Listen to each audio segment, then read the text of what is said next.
not just a house, it's a home, and it's part of the neighborhood, and of course part of the community. And you want to build stuff that they'll take pride in. Well, that's where they're making their memories. Yeah, that's right. That's where they're raising their families. Without the bank getting us to that next step, we can't do it.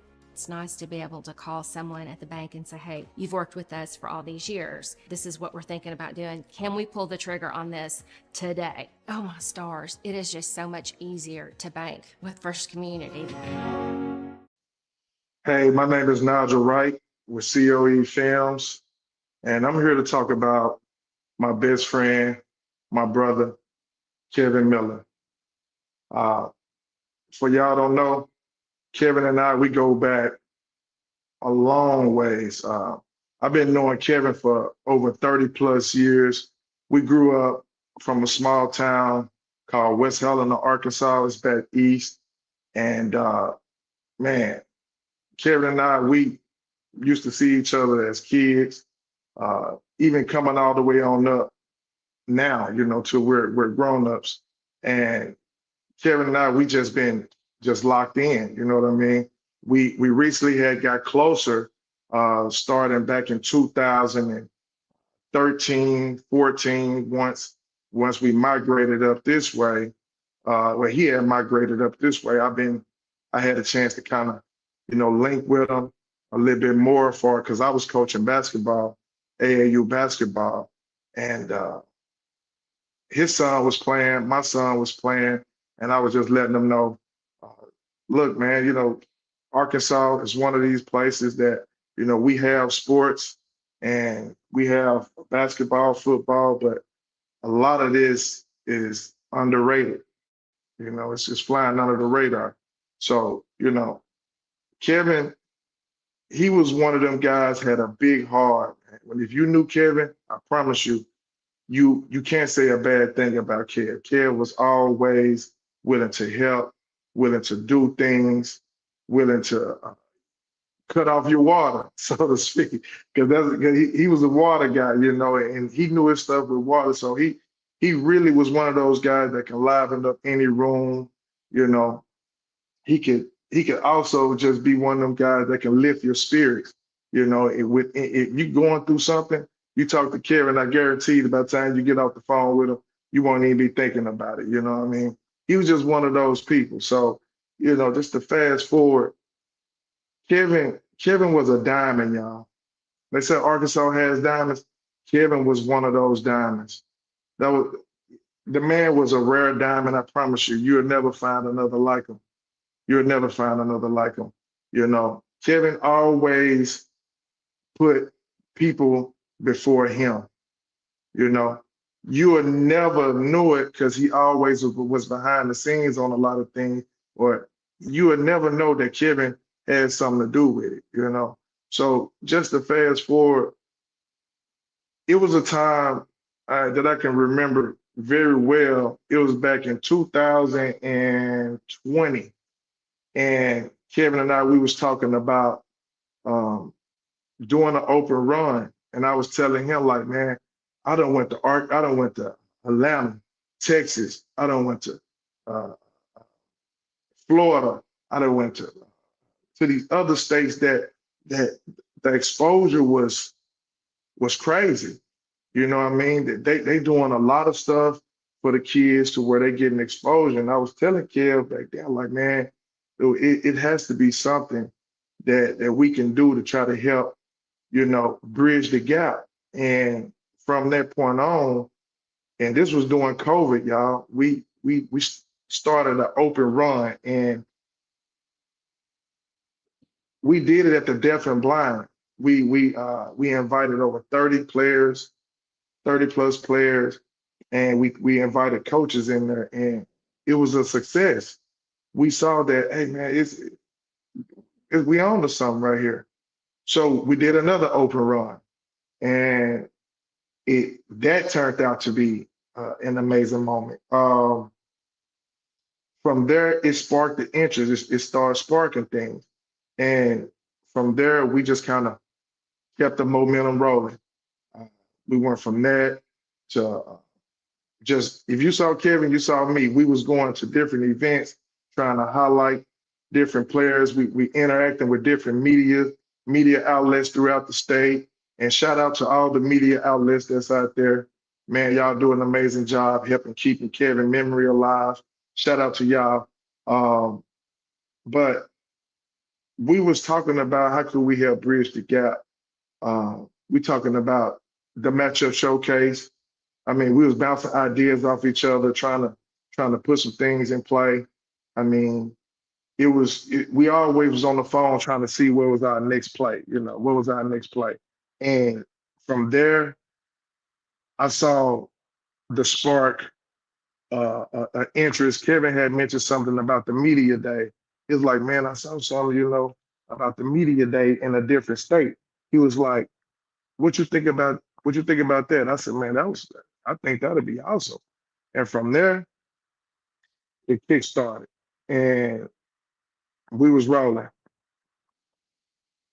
The first media day turned out to be a success. It was a success in our own right because of what we wanted it to be. And, linking up with Kyle, Eric Taylor, Chris with Arkansas Pro Sports, and now Natural State Sports, this thing has become bigger, and I think it's becoming better every year. I'm looking forward to this media day that's coming up. You have over like 70 teams coming in that I feel like this year is going to set the precedent for the next years. You know what I mean? So, man, just remember my guy Kev every day is just always bring a smile to my face.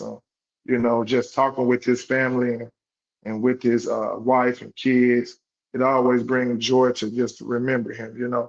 And I think this Big Miller Media Days, the matchup showcase, the football media days, keeping his name alive.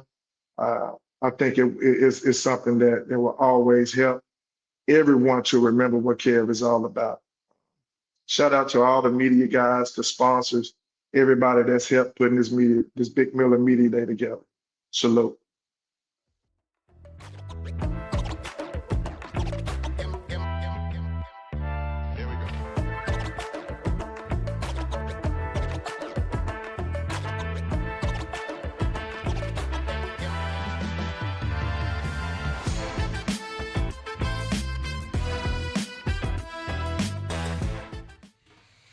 Okay, we're back with session 2 of day 2. Up next, we got Bentonville West Wolverines with head coach Trent Lloyd leading the way. How you doing, Coach? Doing real good. Thanks for having us. Man, thank you for coming down. I know this was dry for you, so appreciate it. Yes, yeah. Coach, to kick it off, introduce yourself and who you brought with you. Yes, Trent Lloyd, head boys basketball coach at Bentonville West. First off, before I get to these guys, just want to tell you guys how much we appreciate you guys and just everything you've done for our state. I've talked to Nigel, I've talked to Eric a little bit about the impact you guys have had in the state of Arkansas with the media coverage on the basketball side. I think 5, 6, 7 years ago, as basketball coaches, we talked a lot about the coverage football got, but didn't feel like necessarily that was the side on basketball. But you guys have taken this state by storm. You've set a bar so high that every location in the state right now is trying to compete with it, which is good. You've impacted, from my side, wanting to be a part of this, you guys have impacted so many players and families because of the coverage, because of the time and hours you guys spend to just promote our student athletes in the state of Arkansas. And so thank you. We really appreciate it, and we're very fortunate to be here. Who I've got right here with me, to my left, senior guard Cooper Moore. He started at the 2 for us. Just an incredible three-point shooter, elite three-point shooter. I think what Cooper does, though, more than anything for our program, is he brings a leadership quality that I've never seen before. And it's consistent, it's every day. And when you've got that from, a guard that has a lot of voice in your locker room, that goes a long way with everything. And so Cooper's a big part of our success last year. He's going to keep being a big part as we move forward. To my right is 6'4" guard Landon Price. Landon is a kid that, when your work ethic, when your toughness matches your skill and ability, you've got a special player. And Landon, top 5, top 10 player in the state. And, I put him up with anybody because of what he can do at every level. He can challenge you defensively. He broke our school rebounding record last year, single season. And we've had some really good players come through. And he broke the single season rebounding record, as a 6'4" guard. So that tells you that he's not afraid to put his nose in the middle of it. And he's going to break a lot more records as he comes through. But when you've got someone like him leading the charge, these guys right here at these tables, they work together every day. There's a leadership quality that all of them bring that's contagious and it's authentic. And so we've had some really good practices because of our seniors here. And then on the end there, 6'3" guard Drake Tidwell. Drake was all conference last year. Drake's story is really cool though. As a sophomore, Drake didn't dress out as varsity.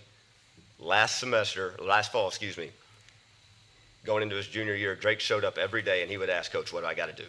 Like, what do I have to do to make our team better? And the next day he was doing it. And then it'd be another time, like, Coach, what else do I need to do? What else do I need to do? And he had a drive that was unlike anything I've seen. And he went from a guy that we thought starting the year was taking a picture with the JV and the varsity team because we didn't know where he was going to be, to he started all year and ended up being all conference in the 6A West, which was a very senior-heavy league. And so for a junior to be able to do that, it shows you the work ethic, it shows you the determination that he's got. And to be up here with these three guys, it's special. Man, what an introduction.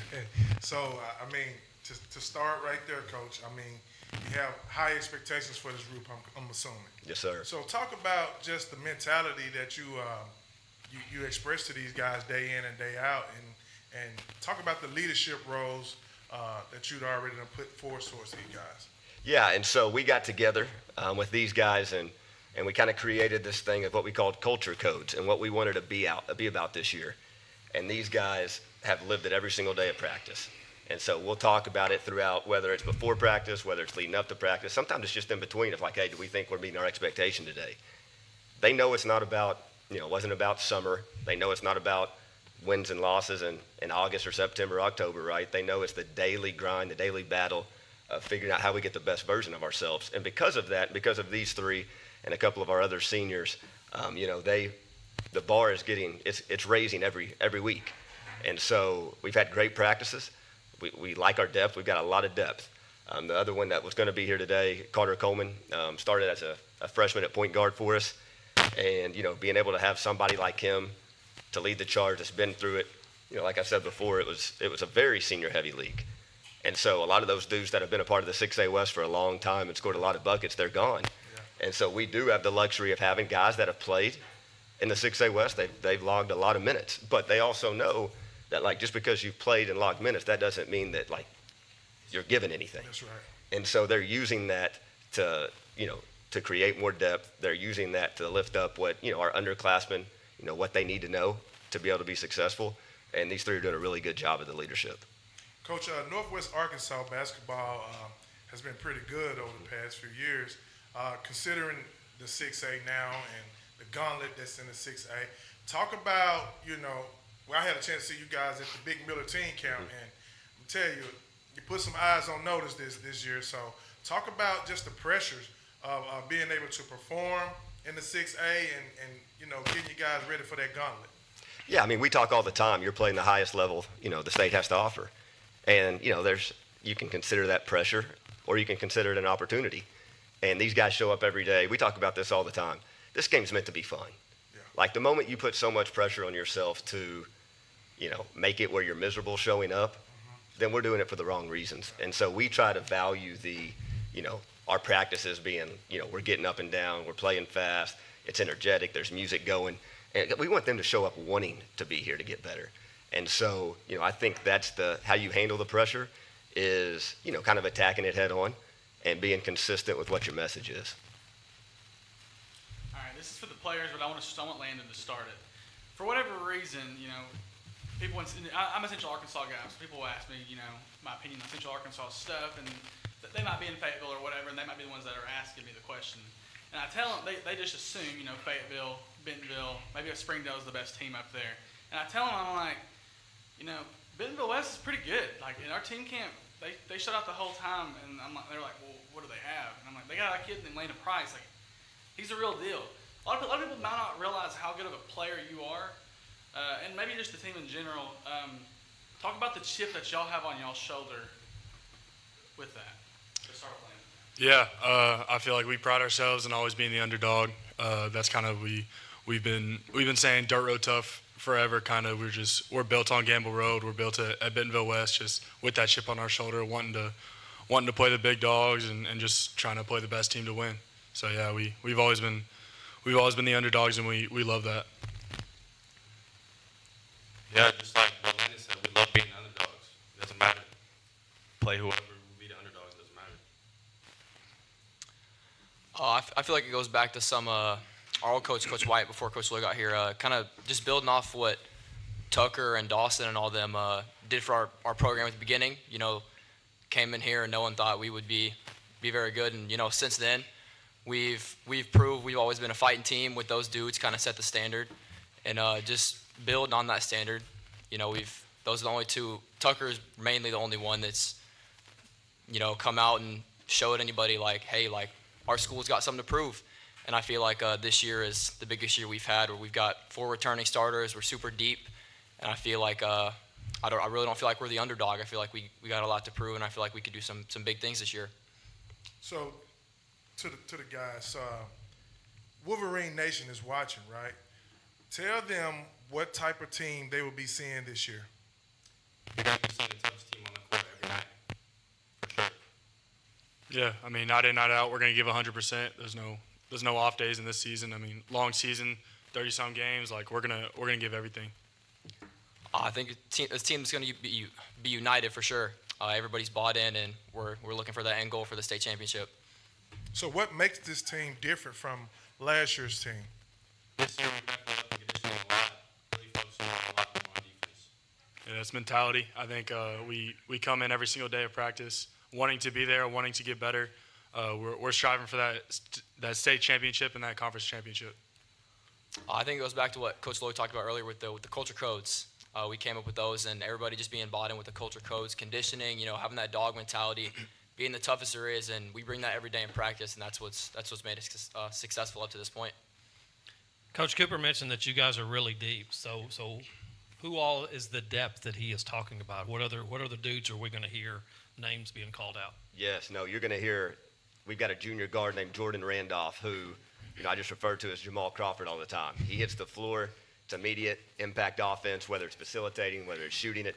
And, you know, that's going to be a name a lot of people are going to know. We've got a 6'6" sophomore named Ethan Payne that is every day is getting better and better and better. And we moved him up as a freshman last year. He had an ankle injury in the fall that kind of set him back. But we've got high expectations for him, and we're excited to watch what he's going to do this year. You know, we've got a senior in Doug Campbell that is 6'3", physical, strong, and he's just the guy that embodies his role, and anything that it takes to make us go, he wants to do. And then we've got a 6'6" junior named Jacob Lyons.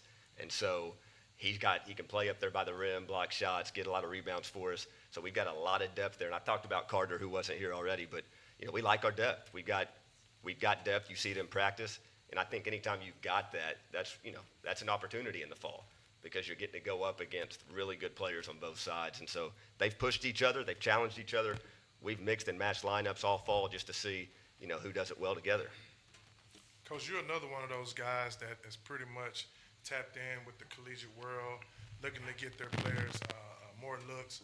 Talk about just, you know, the grind and all the ins and outs of just making sure these guys be able to get to that next level and be prepared.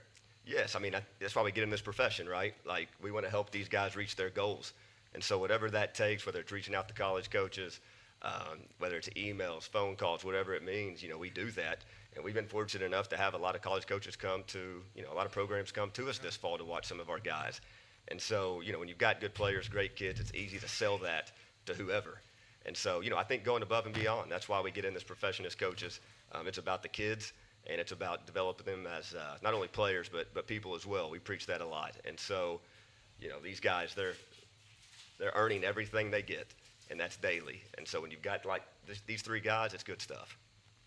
Guys, just looking back on last year, is there a moment from last year that you can look back and say, you know what, I'm a change from that, and I'm going to go forward. And I've been working to make sure that doesn't happen again. What moment is that?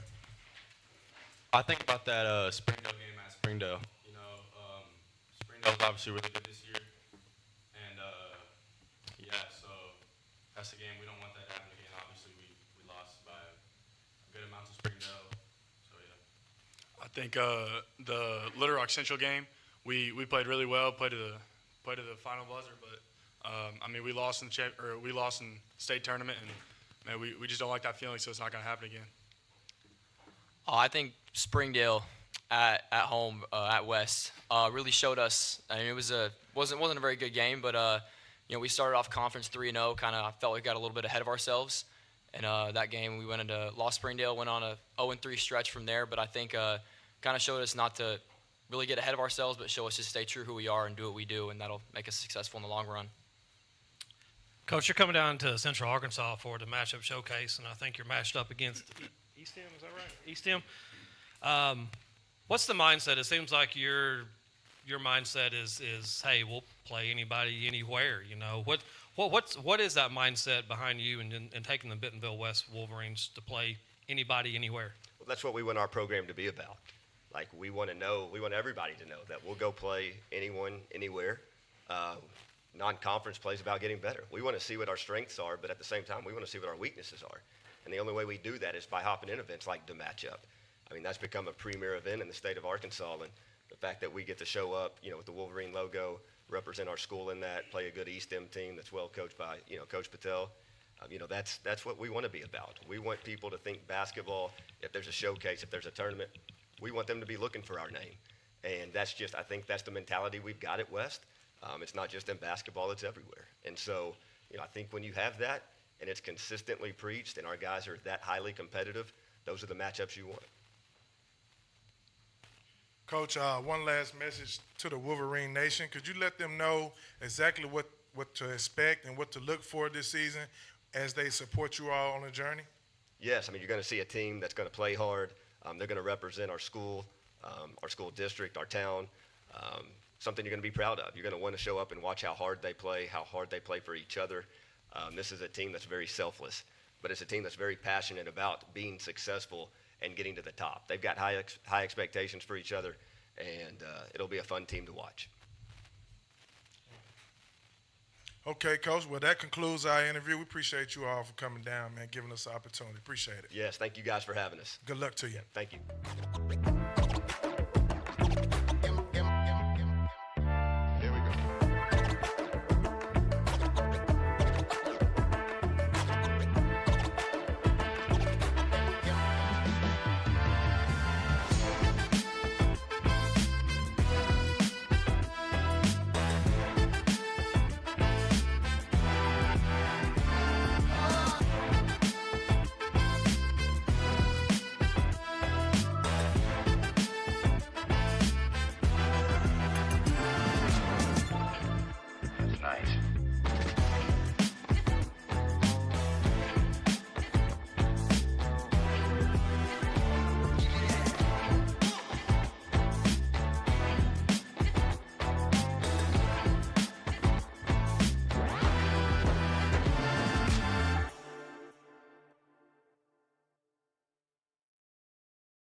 Okay, up next we have the Searcy Lions with head coach Lee Wimberly leading the way.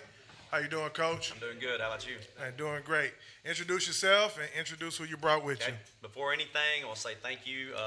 You know, I talked to Coach Sitzman. She's at UALR now. She was the girls' coach. And she said, we never got invited to that before. And I said, well, where Searcy sits, we kind of fall in between. We're in the 5A East. So I talked to Ryan Fletcher, who runs NEAR Sports. I said, are we getting to come to y'all's media day? And he said, we haven't ever had you before, but we'll take you. So we get to go up there. We get to come here. I can't express the gratitude that we feel as coaches. The coverage y'all give these kids, it's phenomenal.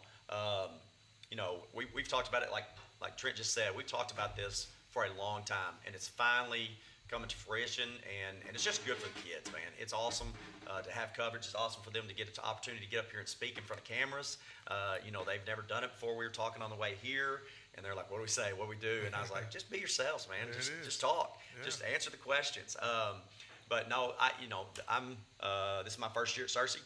Spent years, cut my teeth under Bobby Gross at Wynn. Coached with Jerry Bridges, of course, for 3 years at Cabot. Went to Manila, was there for 11 years, then took a year off so I could watch this young man play football, and then got back in last year with BB, and feel like this job opened, and it was just a perfect opportunity for me. I knew we had some pieces that I thought we could make a pretty good team with, and after watching them all summer, spring, summer, and now preseason, I feel like we can make some noise. Coach, considering, you just explained the history of your coaching. I had a chance to catch you when you was with Manila down in Blytheville, just the passion that you exude. Man, you can appreciate a coach like that. Well, I appreciate that. So talk about that energy, that passion that you bring to Searcy Lions, and how has the kids been responding? Oh, they've been phenomenal. I don't know any other way. I really don't. I would love, I've talked to people before, and I said, sometimes I come off as harsh, and they would probably agree with you or with me, brash at times, but it's passion. It's just something that I tried to step away. You get to a point and you're like, I've gotten here, I've done what I wanted to do, and then you step away and you go, I was doing it for the wrong reasons. And what I miss is this. I miss that, Coach and I sitting in the front of the truck and these four in the back cutting up. There's nothing better. I mean, getting to be around young people, it keeps you young. And I know I don't look it anymore, but I still feel it. And I'm going to stay around them as long as I can. I don't know that I've introduced them yet. Can I do that right now? Yes, okay. Down here, senior, all conference, Jalen Clifton. Y'all probably remember his dad. Played at ASU, was a double-double machine. Jalen didn't get his size, but he's got his athletic ability. Sucker can play. Maddox Ball right here, he's our junior. Had a really good year last year. I think he's still going to open some eyes this year. Got a really good chance to break out and show some people what he can do. Offensively, really good player. Defensively, we're still working on it, okay? Gunnar Rogers right here to my left, he played for me at BB last year. He grew up, he's lived in Searcy his whole life. He's always gone to BB. Of course, they've gone through a lot of coaching changes, and he just didn't want to go through anymore. He's in the district at Searcy, so he decided to make the move with us. He had to play point for us last year. He's going to get to play his more natural spot, which is two guard, and Sucker can shoot it. On the end there is Lawson Wimberly. Was an all-conference, or actually all-state linebacker as a sophomore. Broke his neck. Had not been playing basketball. Decided after he broke his neck he couldn't play football anymore. So he picked up basketball last year. Had a pretty decent year for them. We're looking for him to shore up the defensive end. He's very aggressive, and he does happen to be my son, obviously. He gets a big portion of my intensity at times. Passion, coach. I tell my assistant coach, you got to make sure I'm not too hard on him because I want him to have fun too. And that's what it's about. And that's what these kids, I think, as we go forward, we're about winning. We're wanting to win. Everybody does. But we got to do it where they're having fun. We want them to have fun and enjoy it and understand the importance of athletics, the importance of what we're doing. And it's not just about winning and losing. It's about learning how to deal with adversity. It's learning how to, when things don't go your way, what am I going to do? Because we all know as adults, stuff doesn't go our way all the time. And are we going to be men and take that head on, or are we going to cower down a little bit? And so I think that's what athletics does. And really proud of these guys, but also of the other kids on our team. Obviously, we have another all-conference kid, 6'8", Quade King. He right now is showing pigs at the state fair. Won the Northeast Arkansas. He won it up there and got first place. Has been showing pigs all week long today. I told him, I said, you know, we were talking about playing college ball, and he said, well, I mean, if it can help me become an ag teacher and a pig farmer, I'm all in. And he's not kidding. He loves it, and apparently he's really good at it. I'm trying to get him to teach me some stuff on it. He'll tell me about it. One day we were sprinting, and I think he told these two right here that his pig could outrun him, and they didn't believe it, and he wanted me to let him go get the pig. I was like, no, we ain't getting the pig. But we've got some characters on this team, and they're a lot of fun to be around. So, Coach, first off, you know, the gray is creeping in all of us. I think Nick's still too young for the gray, but it's creeping in all of us. It's all right? catching us, man. Can't outrun it. You know, I'm going to direct this question to all four of the players, and the answers are going to be different, and the question slightly varies, right? You have two guys that were at Searcy, and obviously your season last year didn't go the way you wanted, right? And now you have a new coach. You have somebody who followed you from BB, and then you have your son. So really the question is almost going to be threefold. It's going to be, how are you guys embracing Coach Wimberly and the culture he's established? You know, he's a state championship winning coach. He knows how to win. Why did you decide, you know, you didn't want another coaching change, kind of wanted some consistency? And then to follow up down here, can't play football anymore, so let's embrace basketball. But Jalen, you can start off down there. Well, I'm actually grateful for it because all the things we go through at practice and everything we go through, it just prepares me. Because like my goal is to play at the next level and then take it wherever I can go in that. And us working hard, going through everything we do at practice, it just prepares me. And then off the court, no matter what we do on the court, he got our back. So I'm glad that he's here. I like the change also. I think it's what our program needed, and it's hard at times, but I like to embrace it because I know it's making me better as a player and a person. The reason I transferred over was because, we ain't had really any good years at BB, and I just wanted to try to change that, and I didn't want to go through another new coach. We've had a new coach for like the past 6 years in a row. So I didn't want to have to go through that my senior year. Football, well, I chose basketball. I think, you know, the success I had in football kind of just like I take it with me for basketball, and I don't really like losing, so I just want to win all the time, and I think him being our coach now and being hard on us will help us win and bring success to all of us instead of just a couple players. So I kind of have a weird one for you, Coach. You traded, I guess, in a way, the schools traded head coaches. It's a rivalry in a way. I mean, is it a big rivalry in basketball? I mean, we were talking on the way here, and yeah, they want to beat BB. Yeah, I mean, we're in the same county. We're 12 miles away, so yeah. I mean, so you've seen it from both sides now. What are the emotions gonna be like in that game, and like, what is that like? I mean, I think it's gonna be an awesome atmosphere. And I enjoyed my time at BB. I really did. I worked for some really good people. I liked my players there. I just felt like the opportunity at Searcy was something that I couldn't pass up professionally and also personally. But you know, when that game comes, there's not going to be any mixed motions on our part. We're going out there to do what we're going to do, and you know, we think obviously that we've got a chance to be pretty good, and so we've got size, we've got athleticism, we've got guards, we've got shooters, and so you know, we think we can flip. We lost one kid from last year. Trenton Hart graduated. He was the only senior that was there last year, so we have 16 kids back that played last year. So not only is it, you know, it's a team that competed a lot. They had Marion beat at Marion and just gave it away at the last.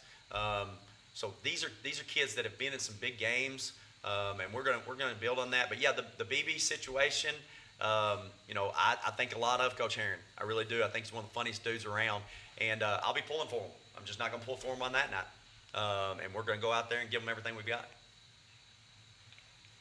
Coach, I didn't get to see you play when you coached at BB. I didn't see any of those games. I did get to see a few of your games at Manila. There's a definite style, a definite toughness there. Are you bringing that same to this Searcy team? You know, sometimes coaches you have to change depending on your players. But are we going to see that instill that same Yes. toughness? Okay. Yeah, we've got a style, and we think it works. Coach Quattlebaum and I think a lot alike, and so he was perfect when I got the job. We sat down, and it was immediate. We knew what we wanted to do. We knew we had the pieces. I'd ask him, can this kid take this? When I do this in practice and push him like this, can he take it? He's like, oh, yeah. Yes, they'll take that. And so our off season has been grueling. I got the job in April. We've lifted 4 days a week since I got the job. We took the 2-week dead period. That's it. Since then, we've lifted 4 days a week. We had our Tuesday, Thursday run days, the asphalt days. They weren't just real high on those. But I told them, I said, this is more for mental toughness than anything else. Prove to yourself that you can make it through this. My teams at Manila were always known for being they were going to do anything it took to win the game. And I want that to be this game. If we win it, we win it. If we don't, we don't. But we're going to do what we can, and we're going to do it from the beginning to the end. And I think that's something that we're learning is that it's easy to be all jacked up when you're on a 3 or 4 game winning streak or brand new. Hey, I haven't lost a game yet at Searcy. I'm still undefeated at Searcy. Everything's great. But what's going to happen when we play, 3 road games in a row and we lose 2 of them? How are we going to respond? That's where we're still at, and that's what Coach Q and I talk about quite a bit is mentally, and that's what we talked about yesterday is mental toughness and how I feel like it's 3 to 1 more important than physical toughness. Now we're trying to build the physical toughness, of course, but we've got some pieces. Now can we keep the mental aspect of it together to put together a run and be a state tournament team? So you answered one of my questions about that was just what's that one thing on the bulletin board that you might have written up, and I'm thinking it's toughness. So you answered that part. So this last question is to the players. Your personal goal, real quick, your personal goals, and your outtake for the season. My goals for this year is I want to make All-State, but my most important goal is for us to make it to state. I want us to be around the 20 win team. That's the most important thing for me. Okay. I want to do better than we did last year. I want to win more games than we lose. And I think making state tournament for the first time in a long time is definitely a major goal that we have.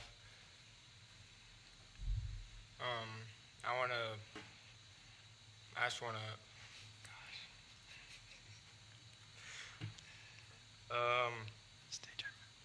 I just want to win and hopefully make it to the state tournament.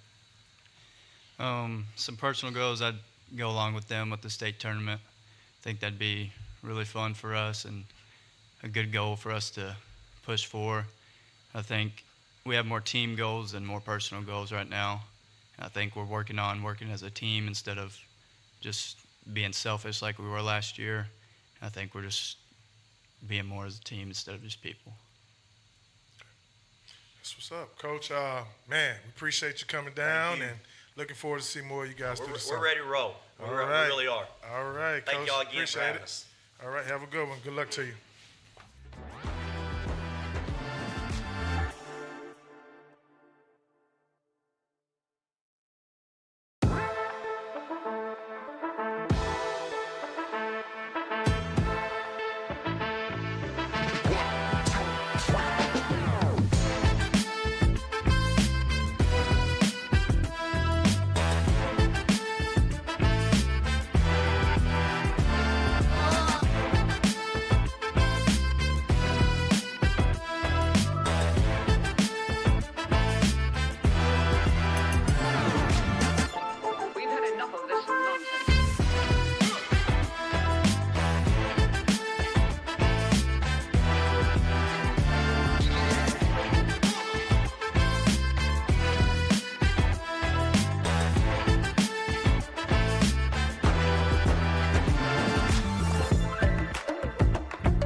Okay, up next we have the Parkview Patriots. We're head coach Jason Harrison leading the way.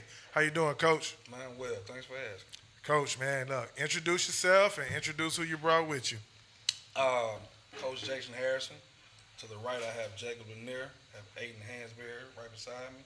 To my left, I have Bruce Williams Jr., and I have Josh Wills with me today. Coach, coming into this season, you know, Parkview is one of the storied programs that's around the state and has a high expectation, you know, to always be able to compete. We know that you was a competitor and you was a competitor back when you played ball and still is. Talk about that competitive nature that you're bringing to the team this year. Trying to bring back the standard. You know, the Parkview standard was one of always being competitive and competing, playing hard. And so just trying to bring that back, trying to bring the nostalgia back that once was the Parkview, like we like to say, the view. And it's been tough, but it's been rewarding since starting in June until now. You know, we almost at this. Thank God we don't play tomorrow, but you know we're getting there. We're moving in the right direction. Okay, Coach, so, you know, coming off last season, talk about some things that, you know, you can look back on and you say, okay, this season, we're going to pick up the pieces and we're going to go there. What's that one thing? I'll say two, playing together and communicating. I think those two things go hand in hand. You know, we communicate effectively. You know, we can do a lot of things on the offensive end and on the defensive end. Just making sure that, you know, we're very intentional on what we're doing. And so I think we can have a successful season if we carry out those two things. To the players, Jacob, starting with you. Jacob, man, you've been having a great summer. You've been one of the highest touted kids that's here in the state. Talk about the pressures and the leadership role that you've been exhibiting and you bringing to the team. I'm always say this. I don't feel like it's no pressure. You know, this game we played since we was 3 years old, and it's the same game, but it's just more on stake. It ain't no pressure. It's just going out there and having fun. You know, with my brothers, with my teammates. You know, think when we play together, it's gonna be great. I feel like us four, as we took on that leadership role, and you know, we've been executing it. So, Coach, I noticed you had the pro day here. I think about a couple of weeks ago. Talk about that pro day and talk about, you know, the mindset. And I know you always is for the student athlete and putting them in better positions. I noticed you had college coaches come in. Talk about, you know, the importance of being able to get those looks to these guys early.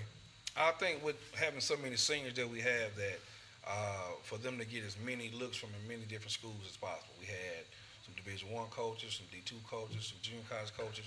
We had a plethora of coaches come in, and like I once said, just bringing the nostalgia back to Parkview.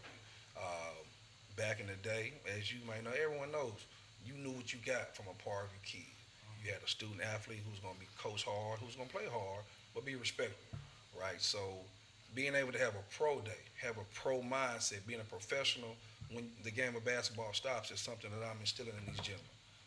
So with that said, starting here, Wills, talk about how Coach is instilling that you know, that mantra and instilling that, you know, into you guys. Talk about it. He's pushing us to work harder each and every day, making us go through what we have to do to get better. Running, conditioning, it's been a lot, and we just been getting through it though. I would say consistency. He pushes us every day to be our best, and not he don't let us take shortcuts. So, and us knowing that he had done it before, and somebody that's really played at a high level makes us even go harder.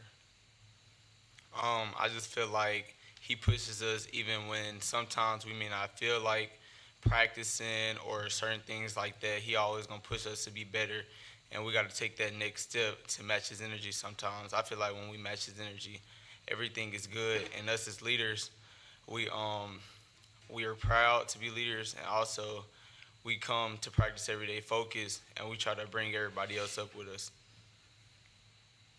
I feel like same thing that they all said. Like, we come here to hoop every day. You gotta have that mindset of you getting better 1% every day, and if you're not, then that gets exploited. I feel like everybody took on that mindset of came here to work, came here to win. We took on the mindset of trying to win the state championship, and we gotta have that mindset every day to win it. All right, this is for the players. I want to start with Aiden, though. Parkview's known for having dudes. For the longest Parkview's been a thing, they've had dudes on the basketball court. Does it add pressure knowing that you're walking the same halls, playing in the same court, going to the same locker, and that those dudes were doing all this time? Does it add pressure knowing that you're following them? I don't think so. I think it makes us more hungry, and I feel like it makes us who we are. So I feel like if they could do it in that gym and the hallways that they walk, the same hallways and everything, I feel like we can do the same thing as them. Nah, I think it's an honor just to be able to be a part of that history, see all the stuff on the walls, see all the banners, pictures, and all that stuff. Look to hopefully be one of them pictures that we can look back on 20 years and see all of us, see this ugly dude. And yeah, I mean, yeah, I feel like it's a blessing to see all that. It makes everybody go harder. I wouldn't say it's pressure. I would say it's more like a standard because everybody knows Parkview is a good high school. So I feel like we all have to just live up to that standard because everybody else who came out of Parkview has played at multiple high levels. What Bruce said when he says we have to live up to the standard, it puts a target on our back, which back then they were beating everybody, and we have to do. We have to keep that up. Got to bring that back. Coach, you talked a little bit about that Parkview culture, that you grew up with, that we grew up watching. The kids talked about it being an honor to be, playing for Parkview and all the history. Kevin Miller and Nigel, they nicknamed the arena the Trap House. People used to be scared to go play there. Are you bringing that Parkview back? I mean, that's the plan. That's the plan. Like I keep saying, bring the nostalgia back. When you walked into Ripley Arena, Flanagan Court, you knew what to expect. And so that's what I'm preparing these young men to do. Live up to the expectation. Let's give people what they want. They come in there, they have to feel like they've been playing against 8 people. And that's how hard I expect them to play. Jake, this one's a little bit more for you, one for Coach as well. But Jake, you've kind of been well traveled. Obviously, Maumelle a couple years ago. Last year, you hit a couple prep schools. Yes, now Parkview. Talk about those experiences and how you feel like that's made you a better player. And then you may have touched on a little bit, but why Parkview now? Definitely. Going prep really changes your mindset on things. Just seeing all the players, seeing the expectation for the next level, and I would say bringing that back here has really helped us in terms of just what to expect, what we can be doing to get better, and what to expect on the next level. And Coach, obviously, a lot of talk about Parkview and the history. Looking at the 5A Central, give your thoughts a little bit on the conference. Obviously, no Coach Shook at Maumelle anymore. Talk about what you kind of look forward to with the conference this year. I think this conference is very stout. You have teams on both sides that can win a state championship, and so each game we got to approach the next game as the championship game, like people used to think about Parkview. Every game was a championship game for the opponent. And so now we have to be the hunter. We have to hunt each game like it's our last and play it like it's our last so that we can be successful throughout the year. Coach, just talking about, bringing that culture back, playing day in, day out, that non-conference schedule. So talk about that non-conference schedule and just how you built it to, prepare your team for that late run. Talk about it. I think that we got some tough opponents on our schedule that's going to help with that, right? Mm-hmm. We actually want to see where we're at before we can get to conference. We start off on the 8th going down to the first look in Texas against some really good teams. That's going to show where we're at, quite frankly, real quick. Mm-hmm. And then, on the 11th, we toss it up against Hot Springs. And then each game after that, you have some really heavy hitters. We have Bryant. We have Fayetteville. We have Marion. We have all the top teams that we're going to play very soon. So we're top heavy, which is good because that'll give our guys a chance to see what we really are good at and what we're not good at and what we need to fix to make that run in late February. So with that said, guys, talk about that game that that's on that schedule that Coach has prepared for you all that you're looking forward to.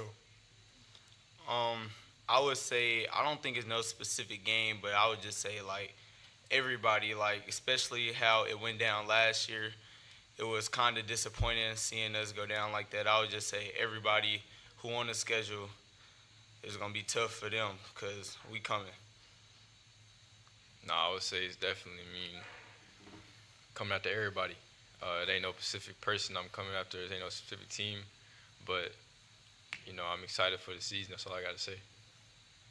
I would say everybody too. Come up the season we have a lot to prove. Everybody. We'll go with Bruce on this one. You've been in the program for a while. Coach has been preaching, getting Parkview back. But in your eyes, how do you get Parkview back?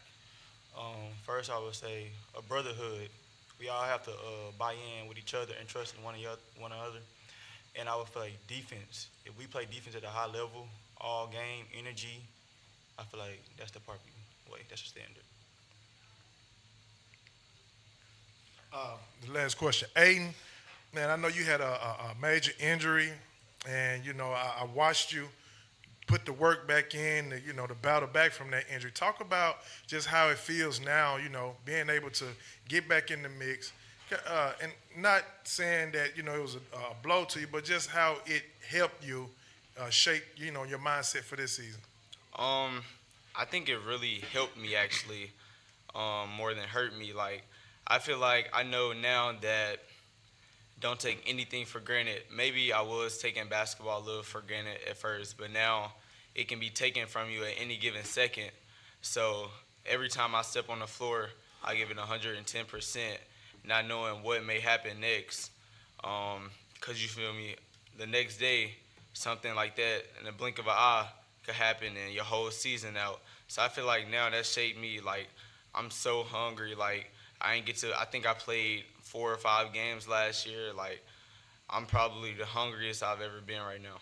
That's what I like. That's what I'm talking about. Coach, Parkview Nation is watching. Tell them what product you're putting on the floor this year and what to expect. Now you're going to expect young men playing the right way, playing together, and playing for each other. We're gonna hang our hat on the defensive end, and man, we're gonna compete every possession. It's gonna be a dog fight. There are no more easy wins. It's 25-on-1 John Barrow. Oh, that's real. Y'all heard it here first. No more easy wins. Coach putting the product on the floor. Coach, appreciate you. Thank you. Thank you, guys. Wish you good luck for the season. Appreciate it, sir. Thank you.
Okay, up next, we have Dumas basketball with head coach Larry Harris Jr. leading the way. Coach, introduce yourself and introduce who you brought with you. First of all, I'd just like to say thank you guys for, inviting us up here. This is a wonderful event for exposure. It's awesome for the community, for the kids, and for our program. I brought with me today, I brought senior Marcus Kilgore. He's our only returning starter. Averaged about 13 points, 5 rebounds last year. Very explosive kid. We're looking for him to take on a bigger role of scoring for next year. Also brought in, for this year, brought senior Deshaun Noor. He's gonna, came off the bench last year. He's gonna be asked to have a bigger role. He's gonna rebound. He's gonna have to play a lot of defense, and he's just gonna have to have physicality. Another kid I got is Kamarian Jackson. He's gonna be a junior. We brought him along slow last year, and then toward the end of the postseason last year, he had a big game in the semifinals, a regional. So we're looking for him to take on a huge role this year at handling the ball, being a good guard, shooting the basketball, and just being a great leader for us. And the last guy is a sophomore, Kent Brown. He's going to play for us inside. He brings physicality. Moved him up last year at the end of the season as a ninth grader. I told him he wasn't going to play much, but I put him in the game, and, man, he scored a quick 6, so he got to play in. All these guys are multi-sport athletes. They play football. As far as Kent is a big-time prospect in football, already holding offers from Arkansas, Ole Miss, Purdue, UNLV, UCA. So he's a big-time prospect in football. So all these guys are great, great student athletes. Coach, last year, your season, conference champs. Coach, talk about, the expectations coming back from that season on into this season. Yes, sir. We always have big expectations at Dumas. We have won the last 6 conference championships, so we know that we're trying to keep the streak alive. But our guys always know that we're trying to win it every year, in conference or district, whatever it may be. The standard, as Coach Brown, Lynell Brown said from Watson Chapel, he said the standard is the standard. Great coach, great guy. He actually was a junior high coach and assistant for 2 years. But, the standard is the standard. I always tell these guys, no matter who we play, so that you don't play down. They say play down the competition. No matter who we play, if we set goals, if we set standards, like hold a team to a certain amount of points, if you're able to achieve those goals, then you're able to play good. So, we're just looking forward to the season. Got a group of guys that are going to battle and play hard. Just to bounce off that, and this to the guys, Coach, his standard is the standard, right? So talk about that standard and how, you guys feel about it and how it, go around the team, make everything, come together. I feel like it's a great standard to have, to be held at a higher standard, because with with good standard comes a lot of winning, because every practice we always going hard, especially on defense. Like, we always have a lot of defensive drills and a lot of live reps at it. So he really properly preparing us for it.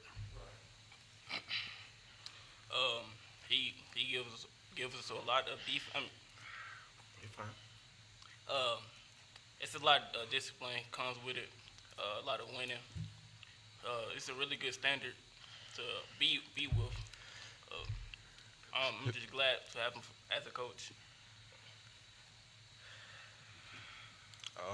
Can you re-ask the question, please? So, yeah, the standard is the standard. So I was saying, how is it, going about that standard? How is it, with the whole team, bringing it all together? It being a standard, it's a great standard. It holds us to be a better player all around. And it really just make us have a goal to achieve, and always want us to have a chip on our shoulder. Like Morky said, man, it's a good standard to have. Being held to a high expectation is always good. You know what I'm saying? Want to play for Coach Harris, want to win for him, it just feels good. So I feel like it's a great standard to have. This is for the players. Y'all are kind of getting done in football right now. What are some things, or what are the difficulties of transfer or going from football to basketball? And what are some things you could take from that, from football, and apply it to basketball? I feel like one hard thing to get in is basketball shape from football shape, because football, I think it's kind of a lot slower. You get breaks in between plays, but basketball is just like you going. But another good thing you could take from it is like the weight room and stuff like that, building yourself up, being able to be physical, that's it. You more physical going to basketball, coming from football, since you lifting a lot and stuff, stamina, all of that. Just to say what Marcus said, the conditioning, we're running hard every day. I feel like you could take that and apply it to basketball the same way as you can do it the other way around. Like Marcus said, the switch from football stamina, basketball stamina.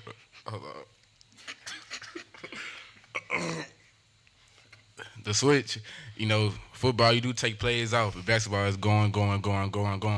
So that's probably the hardest part, just switch over sports.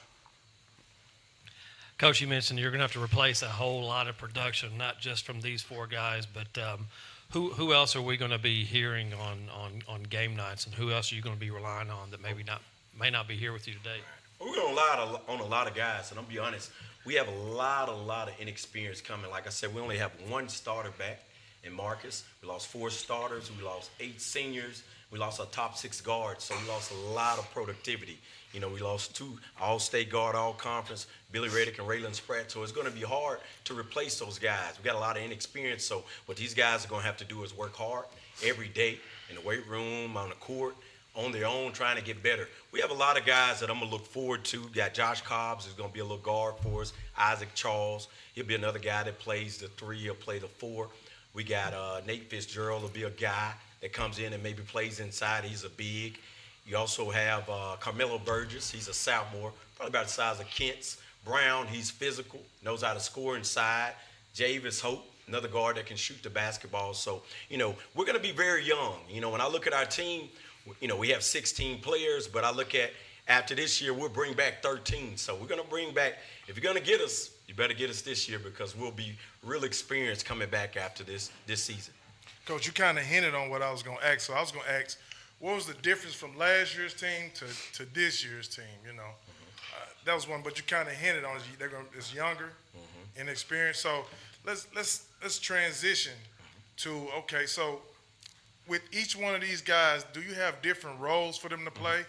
Right. And talk about that role. Yeah, for each one, they all have a different role. If I go with Marcus, he averaged 13 points, 5 rebounds last year. So when I look at Marcus, he's going to be asked to be a great leader, bring the leadership. He started for us last year. He's an explosive, athletic athlete. So he can dunk the ball at any time, give him an inch. So he's going to be one of them guys. He's going to be asked to do a lot of scoring for us this year. He's probably going to be the key player that we key on to run a lot of sets to him, trying to get him in his sweet spot so that he can score, rebound, and provide leadership. With Deshaun, who's coming in, who played off the bench, he's real physical.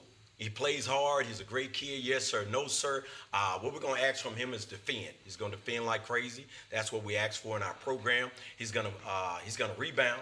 Going to play defense, just going to bring that physicality from football because he'll hit you in football. When you come to Kamarian Jackson, he has a heavy load to step into because we lost 2 big-time guards in Billy Reddick and Raylan Spratt, all-state guard and all-conference guards. So he's going to be asked to step in and handle with the ball, help with the ball handling, be able to score as a guard, and he's just going to be asked to score some points and hit some outside shots for us and beat the press.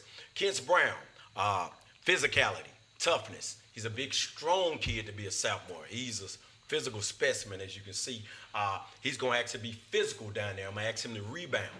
Do some of the dirty work, do some scoring, brute strength, be in there and be tough. And I think, like I said, we were tough at the guard last year. And I'm not saying we're not tough this year, but I think we lost a lot. So it's going to be a lot of inexperience that takes his place. But I think with these guys, all 4 of them play football, they're so physical that I believe that we're going to be able to play defense, try to play at an elite level, and these guys are going to bring quickness, athleticism, and they're going to be physical, and that's what we're going to demand.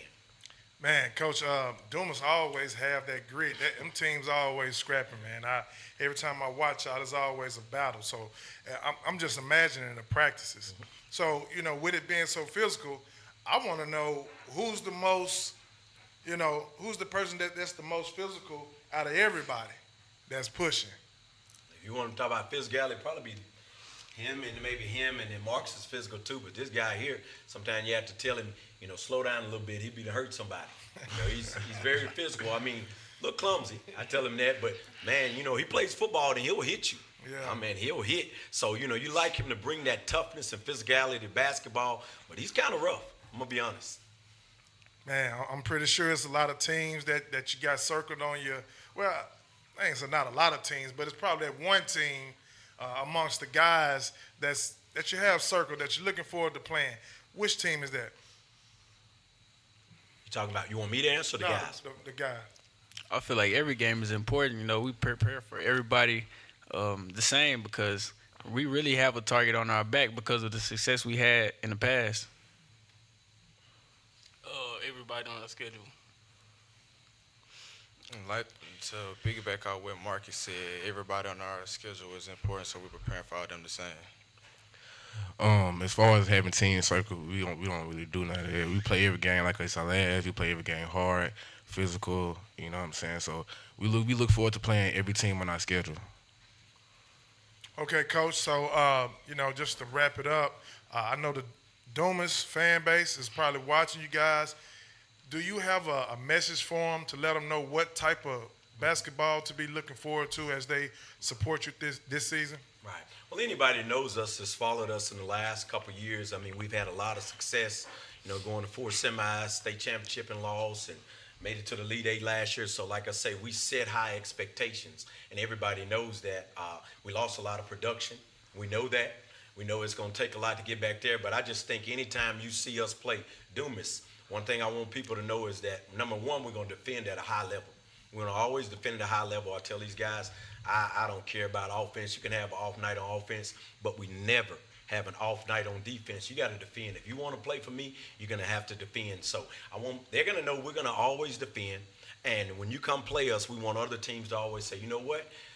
Those guys play hard. Those guys are physical. You know, even if you beat us, I mean, I don't care how many you beat us, or if we win, you know, you want to know, you're going to say, hey, Dumas was physical. Those guys play hard. They scrap. They got a mentality, and we got a winning tradition.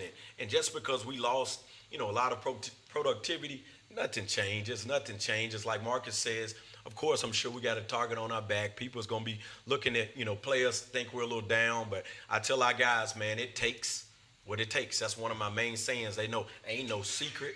I don't have no blueprint. There's nothing to tell you. You got to come in and you got to bring the reps.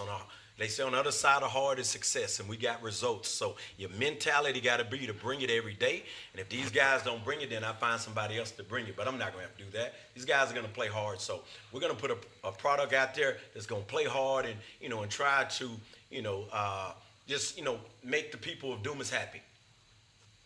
There it is. Coach just said it himself, putting a product out there that's going to please the fans. Thank you, Coach. Thank you. Man, good luck to you guys. Thank you.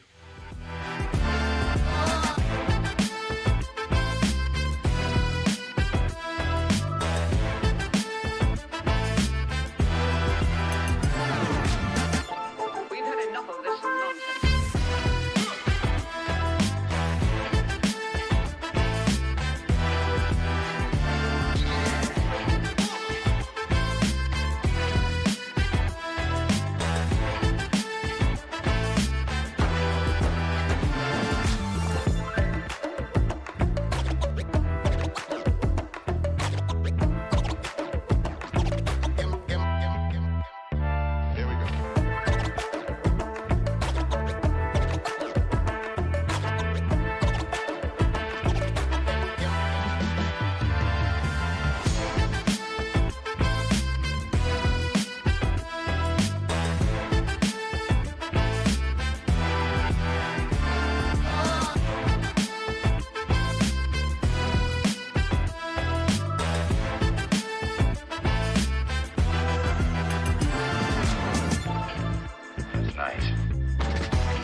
can see yourself in a minute. No, like, don't Okay, up next we got the Dumas Girls basketball team with head coach Karen Broughton leading the way. How you doing, Coach? Doing good. Good. Coach, tell them about yourself and who you brought with you. Okay, my name is Karen Broughton. This is year 17. I have with me Jaden Slater, a senior, Shakala McCarroll, a senior, Kenya Johnson to my right, a senior, and Kendry Broughton, senior. Coach, went undefeated in conference last year. Yes, sir. Talk about that run and talk about the expectation you have for this group this year. Last year was a special year. Yes, we went undefeated in conference. They stayed focused. I believe the same expectations are for this year. We have a strong group of returners and great leadership from these seniors, so we're expecting to build off of last year. So, just overall, that season had to be phenomenal for you guys. So how do you keep that mentality? How do you keep that same, that same fire in them, compared to last season going into this one? I think making it to the Elite Eight 2 years in a row and last year losing to a good team, Mountain View, made them a little hungrier this year. So I always tell them, hey, you have to show up and compete every single day in practice or whatever it may be. We can't take days off. And just remember that feeling that you had that last game when we took that loss to Mountain View. So that bulletin board material that you have in your office or in the gym, what's that one word you have plastered on the board? I think this consistency would be this year's word, because we talk all the time about being consistent in practice, communicating every day, because sometimes they don't feel like communicating. They come in, and I'm always saying, hey, you have to be consistent. You have to be consistent, so probably that. Considering that run, starting with you, talk about, being undefeated in conference and then going to the Elite Eight and dropping that game right there. Talk about how that made you feel and talk about what's the energy like amongst you all and how you plan on pushing past that and making it past that point? Being undefeated in conference, it really made us want to go hard. It made us want to push, and I feel like that's how we made it to Elite Eight. When we got there and we had that fall, like she said, it just made us hungry. We want it back. We coming for more this year. I would say being undefeated in conference definitely is a great feeling, It teaches us, it makes us go harder, like she said, and allows us to go in practice focused and be determined to hopefully win the championship later on. Being undefeated in conference made us feel like couldn't nobody beat us, but we had to come back feeling like with a mind of redemption. Okay. Yeah, redemption. Yeah. Like we still want that. We ain't lost nothing. Yeah. Being undefeated in conference, I wouldn't say we got comfortable, but we were so used to winning that whenever we were down in Elite Eight, it was just like, this don't really happen to us, and we don't come back.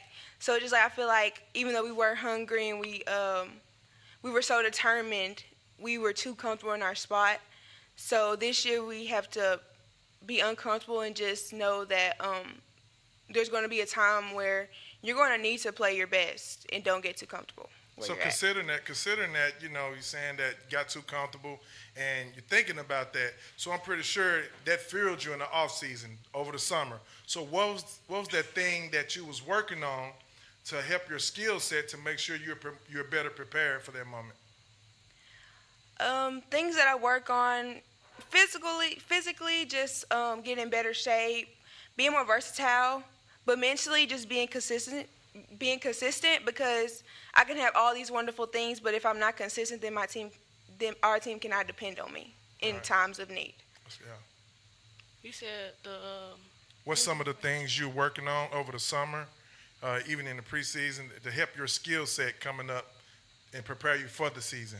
Yeah, so my role gonna be bigger this year because of being a senior. So I was working on basically everything my weaknesses, from shooting to dribbling. Cause last year I was kind of a post 3-4, but this year I'm gonna have to be a 1-2 helping with the guard. So I had to get my dribbling skills up. I I would have to say I had to work on my defense, footwork, being consistent when it comes to shooting. And yeah, that's about it. I would have to say just working on the inside, getting stronger, going up for rebounds more, trying to get stronger on the inside. And I know this year I might go on the outside because we got so many bigs. So I want to work on dribbling, driving in, and shooting a little more. Coach, they talked about, that you had such a great run through conference and went undefeated, but then, when we got down late, we were like, whoa, wait a minute, this hadn't happened to us before. So I noticed when I was glancing through your schedule this year, you scheduled some bigger schools. You scheduled some schools that really won big last year. Was that a conscious effort to make the schedule harder? So when it became late in the season, when you were making a regional and state run, and if you got down, it wouldn't be something brand new. Yes, we've scheduled pretty tough non-conference games. We always go to Mountain Home. We love going to that tournament because you're going to see North Little Rock, you're going to see Paragould, Rector, you're going to see Mountain Home and Cabot. And also we scheduled Poen, who has a D1 girl, last name Barrett, I believe. Yeah, so we're excited about that. I mean, the challenge, we're up for the challenge, and it also is going to let us see where we're at, what we need to work on for conference and playoffs. Coach, from last year to this year, what is that style? What's your philosophy? Would you be relying more on offense, defense, or pushing the pace, playing fast, or slowing it down? What's your philosophy this season? We always focus on defense because I believe defense creates offense. So just creating chaos on the defensive end. But we're pretty versatile. We push the ball up the court. We might set up a play. We have inside and outside. So I'm just excited to see all of those. So what areas do you think this team needs improvement, considering what you have seen coming from the summer up to now? I think our biggest challenge this year is going to be the productivity we lost last year from the seniors as far as guard play. We have a very young 10th grader who may have to come in and play the role of a point guard when last year we had a very experienced senior who ran that spot. But I think our staff has done a great job over the off season of developing those younger players, and I believe that they're going to be ready for that time now. Yeah, that was my next question. What was your plan on developing those younger players that's coming up? So pretty sure you just answered that one. I was looking back, and me and Chris was talking about that non-conference schedule and how tough it is. So what's that toughest team in your conference, that you can see right now, like, well, I'm going to have them locked in for that game? What's that team? Probably McGee, because they're a rivalry school, and every time they show up, they're going to give us their best shot. So I would say McGee. I mean, we have to be prepared for every game, but McGee's always going to be prepared when they play Dumas. So girls, so Coach was talking about, your non-conference schedule and that McGee team. So I'm curious, what's that go-to music that you listen to, to get ready for the game as you coming through? What's that song? What's that thing you do? Starting here. Probably they not like us. They not like us. Kendrick Lamar. I'll say the same. Kendrick Lamar. I really don't have no song. I just any other song that's gonna give me turn. Yeah. I need to listen to that. Okay. Same as Kenya, just whatever I'm feeling that day. Okay. What about if you had a chance to play a WNBA player one-on-one, who would that be? Angel Reese. Angel Reese?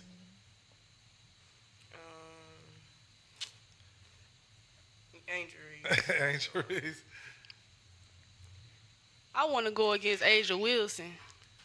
Asia Wilson, okay. Yeah. Okay. And then same as her, Kenya. So what's y'all favorite memory from last season that you can think about? A moment where you was like, where the team celebrated, where it just, just a good feeling all the way around. What was that feeling? I would say regional championship when we won against McGee after falling short in the district championship. It just felt so good, just to come back and be on top. So we celebrated a lot in the locker room. Yeah, same as Kendra. It was a great feeling. It was great. Like, it was just, I don't know, it's trying to get back really when we lost to them. So it's just, we coming out there, we had the mindset of we have to beat them. So it was that McGee, the McGee team? Okay. Same for you? Okay, Coach, you know, I always try to get you one last, you know, spiel to your fans that's watching you. What can they expect from this team when they see you all play and support you? I think they can expect them to play hard, play together, play disciplined, and be tough out there. So we're going to try to put on a show when they come out, and thank you for all the support. Y'all heard it here first. Coach says she's going to put a product that you can be proud of. Thank you, Coach. Thank you for coming out. Thank you all. Good luck to you. Thank you. Thank you.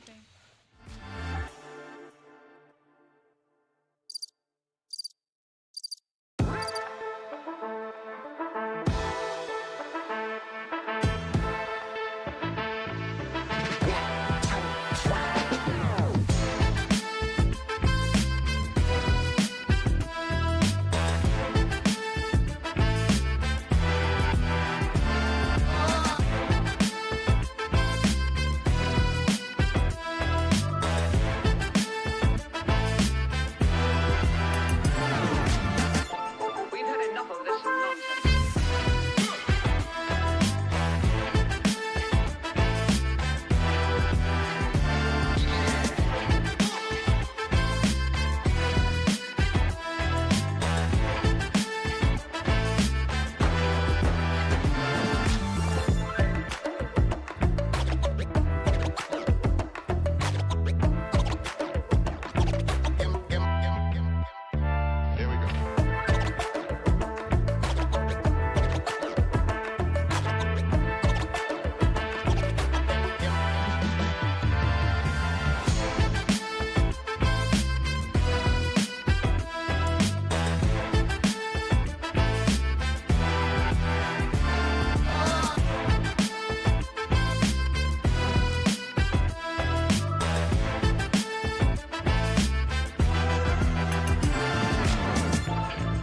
That's nice.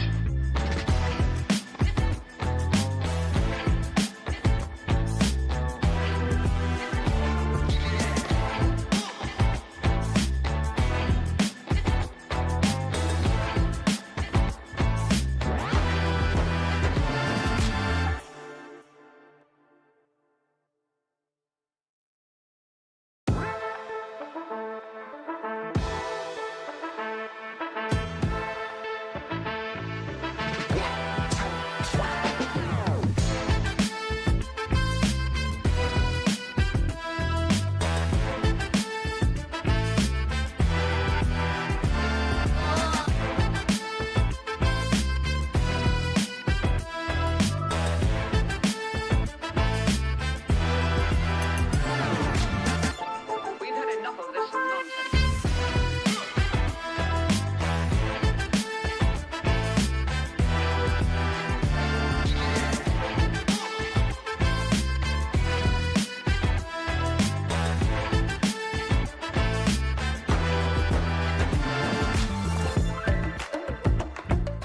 Okay, up next we have Forrest Smith Northside, the Grizzlies with head coach Cody Wilmouth. Yes, sir. How you doing, Coach? Good, good. You know, just like everybody else, we want to say thank you guys for everything that y'all are doing and continuing to put Arkansas basketball on the pedestal that it should be and getting recognition out to guys like these four that I have with me today. Coach, just, you know, let's talk about, you know, the season and what's some of your goals, expectations for them. You know, I'm pretty sure the whole Northwest Arkansas is listening right now. So tell them. Yes, sir. We feel like this year is a year for us to make strides from last year, and for us, we're going to be young in key areas. So returning 2 to 3 guys from last year's team, one starter, Kyrell Black, with me right here to my left, and then we feel like with the size that we've kind of added and with guys that's moved over and positions of things that is going to allow us to continue to play the style that we want to play of getting up and down and putting pressure on both sides of the floor. We're really excited about what year 2 is going to look like. And, you know, a lot of people talk about the kids and things, and I think for us, it's also about our staff. You know, I'm very fortunate that all 4 of my assistant coaches are from the River Valley, and I have 2 former Northside Grizzlies on my staff. So I think that kind of helps us embody what the Northside tradition is and what we're trying to do to get it back to where the prominence of what it used to be. And I think in order to do that, you've got to tap into the past to get to your future. And we've done a really good job of making sure these guys are surrounded by past Grizzlies and even the ones that we have that are with the Thunder right now. So you kind of took the words out of my mouth a little bit. I was going to ask, you know, you mentioned the past and the Thunder guys, but even further than just the Thunder guys, you have Jalen, Isaiah, you got Trey Norwood, or I'm not sure who's at anymore, but he's with the Steelers. You have Jersey. It just feels like, as of late, the talent at Northside just keeps coming. You know, what is it about Fort Smith Northside that it just keeps coming? I think it comes back to, again, is the tradition. When you look at the amount of state titles across the state, and Northside has 10 on the boys. And you talk about the guys, you know, Ron Brewer Sr., Binky Triplet, and then a lot of people forget about Tevin Brewer. And, you know, Tevin is a guy that is in our gym all summer long, and he's an undersized guard. And I think that's the other thing that comes with the Northside Grizzlies is you're going to always have that undersized guard that a lot of people look past. And for us right now, that's Kyrell, and he's kind of setting the tone of bringing that back with the energy, the effort, and really taking gains into the leadership. You know, we lose a Derek Shepard, and now you've got a lot of opportunity right there that he ate up, and I think he's done a really good job of trying to prepare for that opportunity. So I'm not going to go too far off this, but it's for the players. Do y'all have extra pressure seeing Tevin Brewer at y'all's gym all the time, or Jalen and Isaiah having camps and stuff? Also, like it feels like it's all the time they'll have something going on up there. Does it add pressure? I mean, it definitely does add a little pressure because what they did at Northside and what they're doing now, it definitely does add a little pressure, yes. I would say that, of course, it'll add a little pressure, but not too much, because looking up to those guys, you know, it just makes us want to go harder and just know that we can do exactly what they're doing if we just keep putting in the work. And to touch on that, you know, the crazy thing is we kind of joke about it. Isaiah comes in and he trains at Northside during the off season, and our guys, the bell ring to transition, and our guys they're not starstruck. If that, you know, is one of those things of usually when a guy that just won an NBA title, you're kind of sitting there like, oh man, hey, Isaiah's here. Mm-hmm. They just treat him like he's a normal guy. And I think Isaiah really likes that component of he can show up, get his work in, but he also welcomes these guys to come in and train with them. And, you know, when you're talking about guys that are at that level, the biggest thing for our program is our kids being able to reach them. You know, when you can physically see them and you can lay eyes and see how they go about their daily work, it's huge for these guys that have, you know, the potential and the expectations to get to the next level. Coach, I'm a big believer in that a team takes on the identity of their coach. And, you know, if anybody know you, you're very passionate about this sport and very passionate about coaching, right? Starting, I mean, from me seeing you all the way from North Little Rock all the way up to now, just being able to implement that passion. So talk about where that passion comes from and how, you know, your kids accept that and they react to it. Yes, sir. Well, when I took the job, the first meeting I had with our staff was people in this profession, I think, get it confused. You know, when you look at going coaching, yes, that's our occupation, but the number one thing is caring.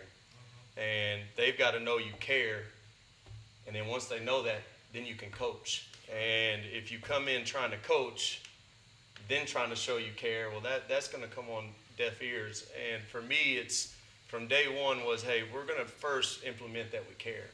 And that's meeting them when they come into the door to go into the locker room. And, you know, they will tell you that not every day is an easy day, but life's not going to be easy. And for me, I'm going to always push the limits because a situation is going to come. And I think earlier today, Coach Coop said something along those lines. And for me, it's always been I want to win. And in order to win, you've got to push your kids, and they've got to understand what it takes to win. And I think that starts with daily habits. What you do of taking care of locker room. Is your locker room tight? You know, take care of your home. Are you keeping up with your practice gear? It's all the small things that lead into getting those winning habits. And now with kids being able to transfer and move schools, it's really important that you're instilling those because you have such a short window when they move in to get them to understand what your program is about and them buying into what you're trying to do.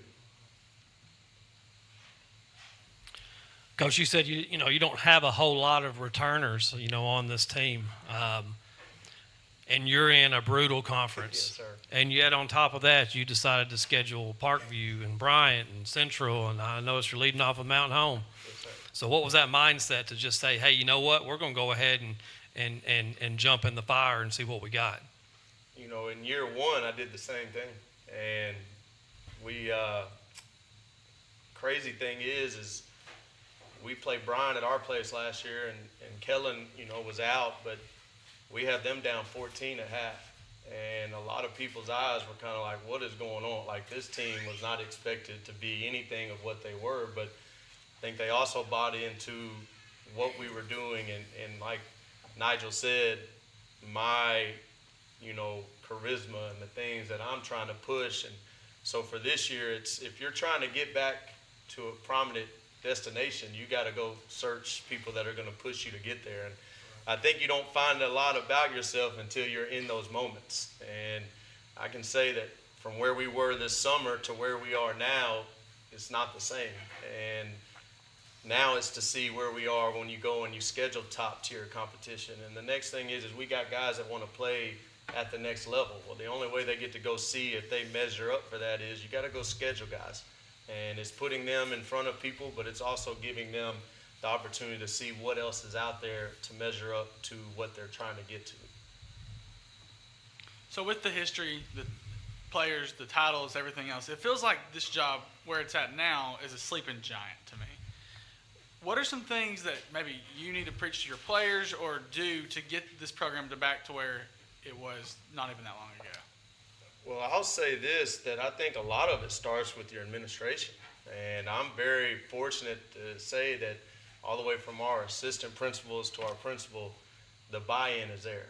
And then, how I push these guys and people seeing that every day we're going to show up and compete has got the buy-in of the community.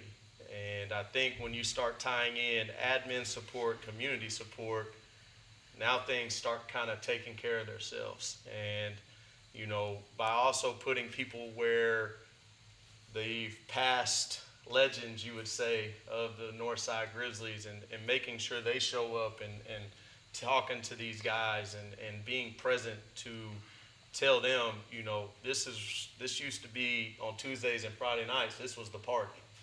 And, for us, it's getting that back to where guys are showing up to support them and the gym is starting so that on Tuesdays and Fridays, it's kind of the place to be because that talent's going to be in the gym.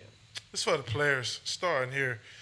Talk about just the atmosphere of this year and with the fan base and the support and the talk around, the upcoming season. Coming into the second year with him as our head coach, it's going to be different. I mean, having just 2 or 3 returning players and lots of transfers coming in, you got high expectations, especially in the city. Northside's a top program, and it's always been. And if you have a 15-15 season, you're not where you want to be. Even if you're in the middle of the pack, that's not where Northside's supposed to be at. I'd say there's definitely a lot of talk around, how we're going to do this year and whatnot. But us on a tougher schedule. I'm excited to play at the next level and just see how we're going to do this year. Yeah, no, there's definitely a lot of buzz going around. And I know for us, we'll be prepared and we're just ready to play. I mean, there's definitely a lot of excitement, and I'm just ready to play and go the highest we can. So, real quick, we got Jay Bullock is a junior.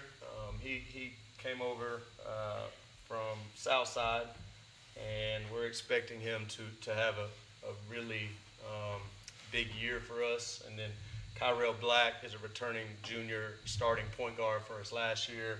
Elijah Nolan is a junior that moved over from Greenwood that we're expecting to take big leaps this year also. And Max Young is our one of 5 seniors that returns from last year's team also. Coach, preparing this team and you and the assistants getting together, talk about what that non-conference schedule is looking like, and where you plan on your team to be as you going into conference. I mean, I think, Coach Pennington said it best yesterday. Non-conference, when you're scheduling, you want to get a mixture of different teams. You want to make sure that you see everything you can that prepares you for your conference season. And I think we've done that. I think, with my relationship with Coach Claiborne at North Little Rock, we're going to start making it an annual benefit game to where we're opening up every year with each other and kind of getting to fine-tune some things. And then, you get a Mountain Home who's very scrappy, going to play a certain style that's going to kind of simulate some teams in our league that's going to help us. And then you kind of go Murder's Row from there, and it's Little Rock Central, Tulsa Memorial, Bryant, and then in December we're going to get Little Rock Parkview. And all of that, again, is just going to allow us to keep figuring out who we are.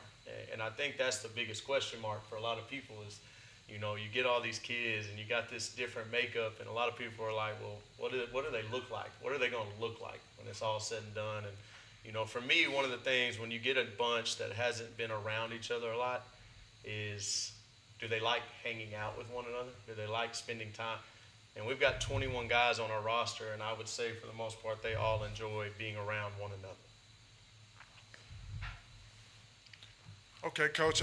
So you expound on that non-conference schedule, and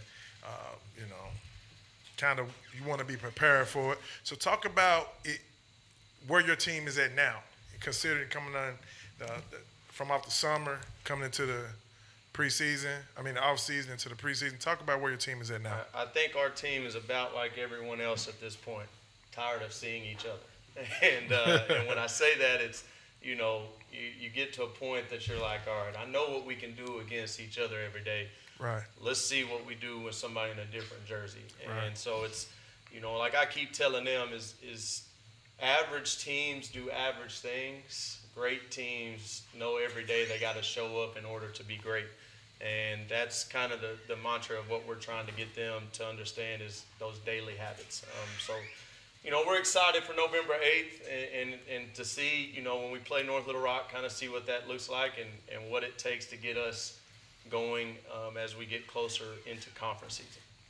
Okay, Coach. Tell the Northside, the Fort Smith Northside Grizzly fan base, what they expect to see as you guys take the court. I think everybody knows they're going to see one with me, just passion. It's always going to be that way. But the second is we're going to play a high tempo of basketball. And, we know that shot selection, we want to shoot open shots, but we're going to guard you. And it's 94 feet both ways.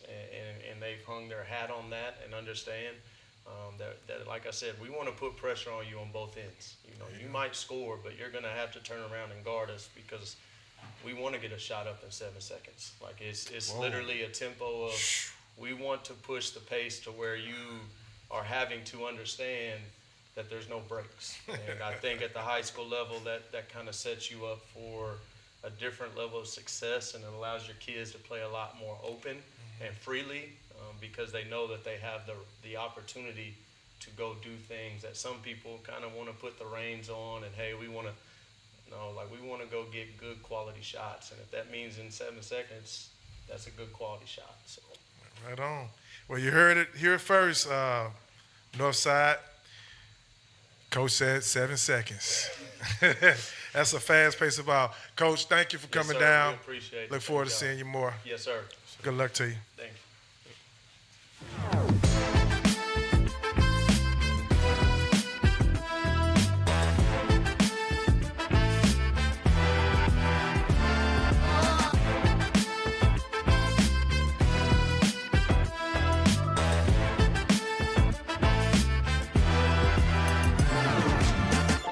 We've had enough of this nonsense.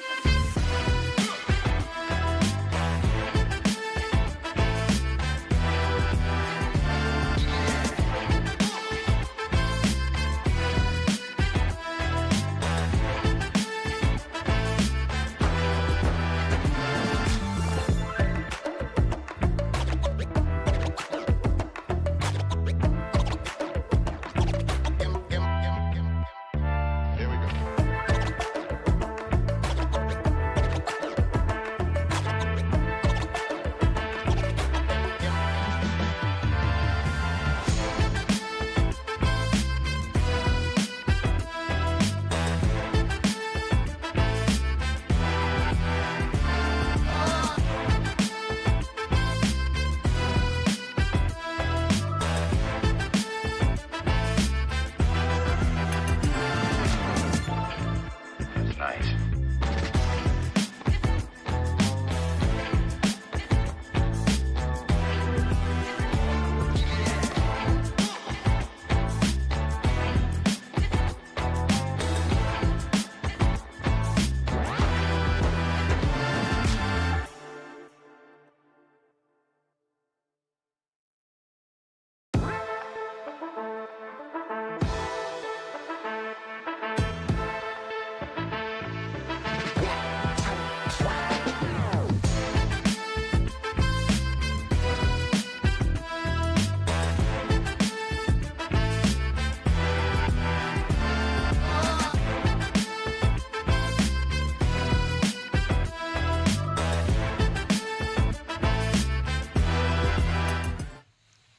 All right, we're back with Coach Ricky Smith and Fort Smith Northside Lady Grizzlies.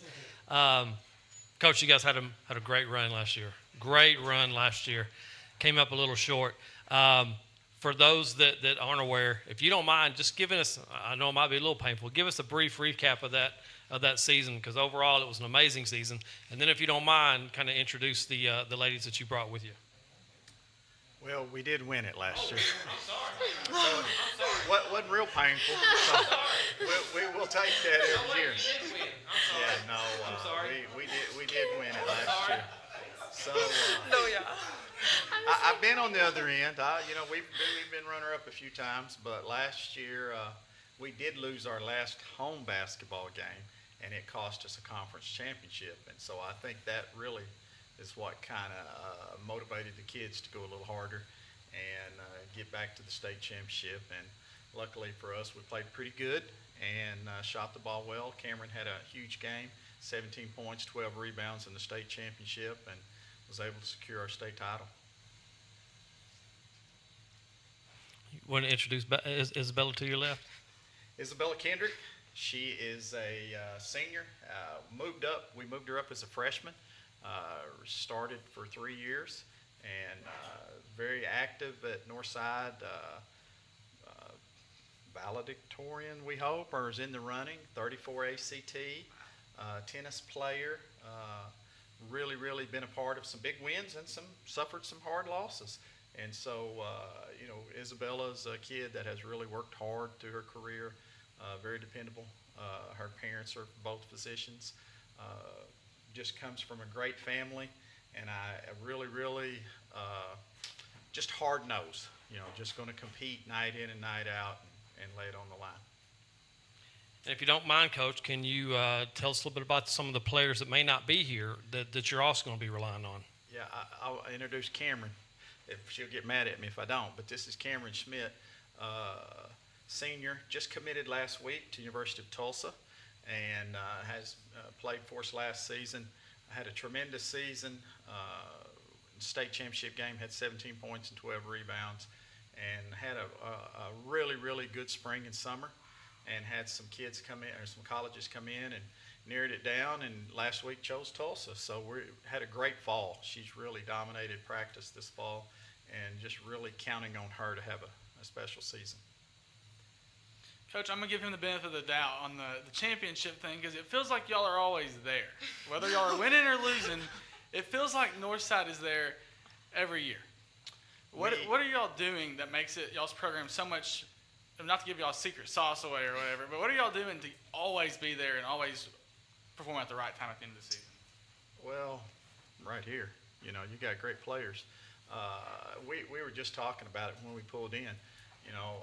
It's hard to believe, but I'm starting my 32nd year as a head coach at Northside, and we've been to the quarterfinals 6 times, and the other 26 has been semifinals or finals.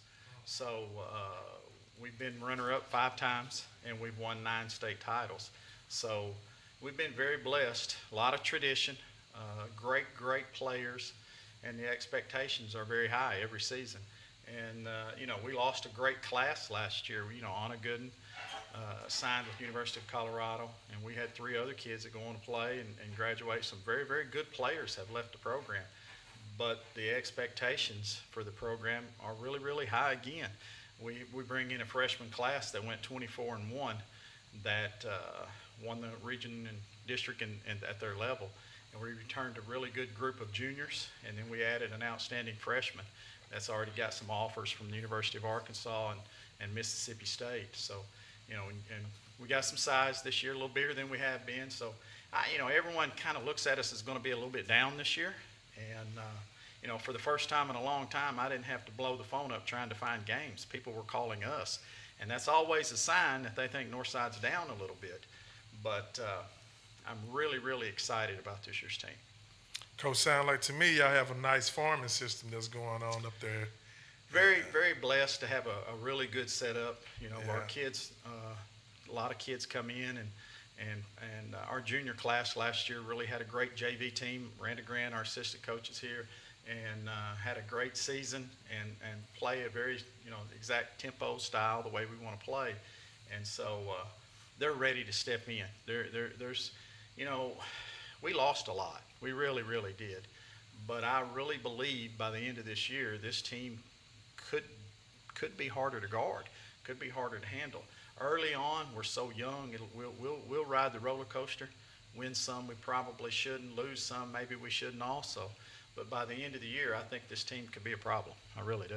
This is for the young ladies. Talk about that championship run and talk about just, the leadership roles that you all will be bringing back and be implementing onto the other girls, the younger girls that's coming up. Talk about that championship run. Well, for me, my freshman and sophomore year, losing in the quarterfinals, right? Quarterfinals against the same team 2 years in a row, just kind of made it even more passionate for me, I'd say. And then we were matched up with Central again, and finally being able to beat them, it just made it that much sweeter. And so I'd say there was just definitely, there's always a target on our backs going into the season, no matter what. And just kind of being able to prove everyone wrong that thought, Northside hasn't been able to do it in the past, like, what's going to be different about this year? But I think we finally came together as a team, and all the cylinders were kind of clicking at the right moment. And I think that just we all had one goal in mind at the end of the year, and it didn't matter what tensions or who wanted to shoot more, anything like that. We had one goal, and that was win, and we did that, and we fought together. We shed blood, sweat, and tears together, and I'm just so proud of our whole team for being able to come together like that. Sweet. Yeah, just piggybacking off of that, obviously it wasn't pretty. We had our ups and downs, but at the end of the day, we all had one main goal, and that was to win the championship game. And so, all of us got together at the right time in the right place and just pushed through and got that win. Coach, you said maybe your success might be from the great players, but you've been doing it for a long time. So what advice would you give to a younger coach that maybe isn't blessed with such great players like you had, but some advice for them? Well, I kind of want to follow up what they said a minute ago. They talked about we went through some hard times. We struggled a little bit. We went 27-5, and so not as good that's as a hard we times. want. Sometimes the expectations are pretty high, but that's the way you want it. We lost a few games that we probably shouldn't have, and but you want your program. You want the target on your back. You want like I told the kids yesterday, you want to suck, or do you want to have the target on your back? And so we've been very blessed to have a lot of good players through the years, and I don't think there's an easy answer or secret sauce or anything you want to say. You got to have great players. You got to have a lot of tradition, and you got to get it. You got to work hard. You got to have high expectations. And our kids, we're very blessed. Our kids expect to win, and they expect to compete. And we not only compete against the best teams in Arkansas, we're one of 20 teams in America that Nike sponsors as a high school basketball travel team. And so we get to travel a national scene. And so we play the best teams in the region. And we placed, two of the teams we played in Oklahoma that beat us were the 6A and the 5A state champs in Oklahoma. So we played some really, really good teams to get to where we were at. And so I just think, you just go to work every day. Our kids understand that, and have high expectations. Cameron, considering, you getting all the offers and now you committed to Tulsa, talk about the roller coaster ride with the recruitment, and what advice would you give someone that's going through that? Just know what you're wanting to look forward in a team. Like, whenever I was getting recruited, I didn't really know what I was wanting in a school, and I was just going there for just the ride. But then at the end of the day, whenever it started getting serious and I needed to find a team, I had to set goals and set expectations on what I want to go to in a school. And so it's just one of those things that you just basically have to see what you want, what you think works best for you. So, Coach, is this team where you want it right now, or do you feel like you got to implement some more stuff, or they got to pick up a few more things to be where you want them at? We're not anywhere close to where we need to be. We've got 5 kids in volleyball right now. Yesterday we had 3 kids come over and work out with us, and we're really, I've done it a long time, and so I've started the race really, really hard a long time for a lot of years, and I didn't always finish the race really hard. And so sometimes I'm trying to peak at the right time, hold the reins back a little bit. And so for us, I think we're a long way from where we need to be. We're probably counting on 3 or 4, maybe 5 sophomores and a freshman to fit in with the juniors and seniors. And I really, I've coached a long time and had some really, really good teams. Our best team finished number 3 in the nation, and our only loss was to the number 1 team in the nation. Linwood, California beat us out in Gillette, Wyoming in the national tournament, and we finished number 3 in America. This team, this team that's our future team this year, I really believe has a chance to be special before it's all said and done. Now, I'm not predicting a top 20 ranked team or even a state championship, but I do think this team has an opportunity to be special. We have a lot of pieces of the puzzle. We have a lot of scoring depth. We have some quickness. We have some size. And so from a coaching standpoint, you get really excited about what's coming. Okay, Coach. Well, you got the Fort Smith Northside Lady Grizzlies Nation that's watching. I'm pretty sure they are expecting greatness or expecting a good product on the floor. Tell them what they'll see when they see your girls take the floor. Last year we played a slower style of basketball. We averaged in the mid-50s, won some close ball games. I think this year's team, we're going to play a little faster. We're going to average in the mid-60s, and we're going to play a lot harder. Last year's team, we had to do what we had to do to be successful. This year's team, we want to play. I'm not going to shoot it in 7 seconds like our boys coach over here. Okay, I'm a little older and a little slower, but they're fun to watch, man. I love to watch them. But we're going to shoot it pretty quick. You break down that 35-second shot clock. You take 5 or 6 seconds off the start, getting it down the court, and 5 or 6 seconds at the end where everybody's in panic mode. You got 23, 24 seconds that you're really working with. So from a coaching standpoint, we got to figure out how to utilize those 23, 24 seconds. And we're really, really, I'm going to say it again, really, really excited about the future. And for the girls, could you tell the nation what to expect when they see you all come on the floor? I'd just say expect a battle every night. Like, we're never the type of team to stick our head down and give up. We are hungry. We're young this year. And I think especially for me and Cameron, like, we just want to be good senior leaders for the team and finally, like, step into this new role that both of us are having to do. And just to expect us to be fighting for every loose ball, scrappy. Like, I like to say our defense is our best offense. Like, if we can just get steals off of turnovers and full court press the whole game, like, I'm happy with that. So I'd say just expect fun games to watch, lots of ball movement, lots of camaraderie and teamwork, and just an exciting year, like Coach Smith said. Yeah, it's just going to be a dogfight every position or every possession of the game. Like, whether offense or defense will, like, score the ball fast, get back in transition, and just fast pace is what we're wanting to play at. Okay. Well, there you have it. Ladies and gentlemen, the Forrest Smith Northside Lady Grizzlies. Thank you, Coach. Yes, sir. For coming down. Appreciate it. Good luck to y'all. Thank you. Thank you.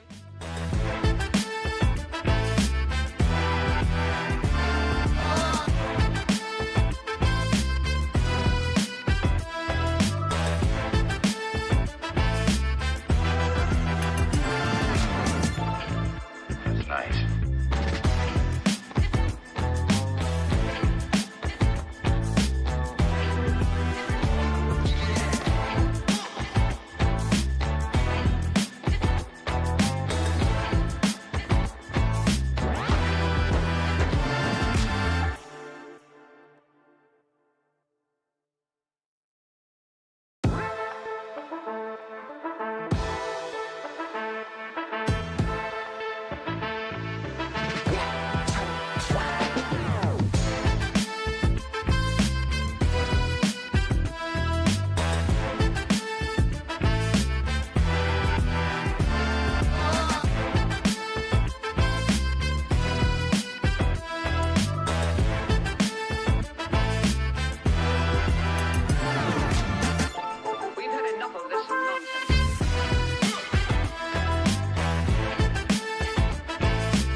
That music, man. Been humming it all day. It's catchy. Who did the music? Okay. Up next, we have North Little Rock Lady Charging Wildcats. How you doing, Coach? Great. All right, we got head coach Daryl Fimple leading the way. Coach, tell them who you have with you. To my right, I got senior Alicia Shepard. To her right, senior Katie Fimple. To my left is junior Mia Hopkins, and this is Nia Edwards, a senior this year. Coach, just to start right off the bat, I know you with North Little Rock. There's high expectations for this program. So, right off the bat, tell them what's your expectations for this group. Well, this group, it's kind of one of those things we don't really talk about goals. I think the standard is the standard at North Little Rock. We talk about a lot of times if you want motivation, you just look up and you can see banners and pictures and the whole 9 yards. So our kids kind of carry on that, and every day in practice we get after each other, which makes us much better. But we've been a program the last 20 years since I've been there that's won a lot of games, played in a lot of big games. This is a senior class. It's 49 and 15, and have played a national schedule. And the last 2 years we've been in the state semifinals, and we've got 7 of our returning kids back. We got 5 great seniors. We got 2 with us over on the side, Jalea White and Dee Bateman. And they all played a lot of basketball. We got a really nice mix of kids. We've got 5 seniors, 4 juniors. We've got 5 sophomores, and we got 2 freshmen that are unbelievable coming on this year. The tradition kind of continues on, and like if you watch this practice this morning, you can see it coming. So a great group to be with, and really, really proud of them. And like I said, we've got some kids that are going to play college basketball next year, which is always the goal. But it's funny how that works. We've got college coaches coming to practice now, and I guess I'm going to be a pretty good coach this year because we've got a lot of good players. I was going to say, Coach, you're pretty much loaded, and the team coming back is pretty talented. So this to the girls. Talk about, considering that this team is talented, talk about that practice. Coach was talking about it and saying it was very competitive. How is that practice? Starting with you, Katie. Starting with me. I would say that practice every single day, it's really competitive just because, we have kids that can go this year. I would say some practices are going to be harder than games we play, and that's not against any of our opponents. It's just because the people that we have and the talent we have this year, it's unmatched. I've been a part of this program for 4 years, and I would say that the practices that we have to go through every single day right now, like the scrimmages, they're intense because we all like to compete. We all like to win. We don't want to be the team on the baseline that's running for losing. So, everyone's going at it, and that's really what's going to make us a good team is because we're so competitive. Same as what Katie said, we all look forward to practice on a daily basis and want to get in there and make each other better. So practice every day is a competition. There's no day that you come in there and you're not competing. It's competing every day with us.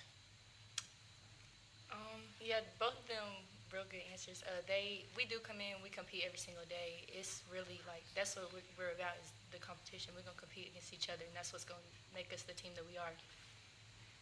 To piggyback off what they said, basically, that is practice. It gets fun when he mixes up the teams and he puts different people who can do different things on the team, so it just gets really competitive and intense. And Coach, you heard him talking about those practices. You're a little different in your practices. You track pretty much everything during practices.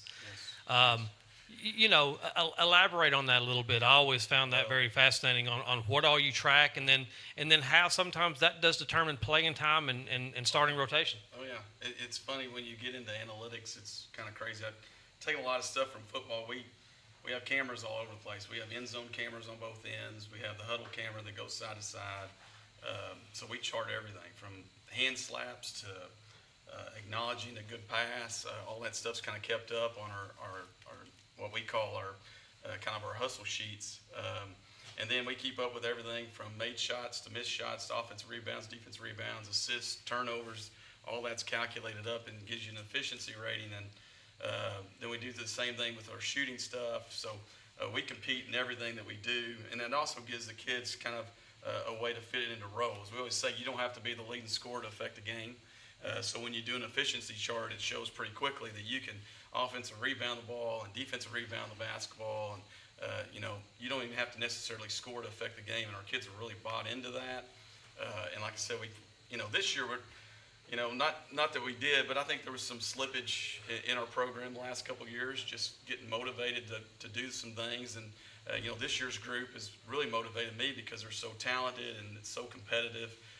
And like I said, you could throw a coin up right now. I wouldn't be afraid of starting any of the 14 top kids we've got in a basketball game, just because I think that each one of them can bring something to the next level. We were talking about today, and actually we practice this way in segments, where we just go 2 minutes, 2 minutes, 2 minutes, 2 minutes, and then we can sub. And we're going to have to play so fast to be able to play everybody, and then defensively, it's going to make us that much tougher too. So it's we keep up with everything. So if a kid has a question, or a parent has a question about that, we can pull out video and we can pull out the numbers that go by. And like I said, it's kind of stole it from college stuff, and like I said, some of it came from football even. Just being able to see it at different angles and so forth, and our kids have really bought into it. And like I said, this group has really embraced what it takes to be a North Little Rock girl charging Wildcat. It's one of those things where they're getting challenged every day in practice, just like we get challenged in games with our schedule and so forth. And I've been really, really proud of our seniors, especially. Alicia, Katie, and Jalea and Dee have done a great job of kind of setting the tone with Nia. And then you've got some, juniors in Mia and Lauren Brewster, who's not with us right now.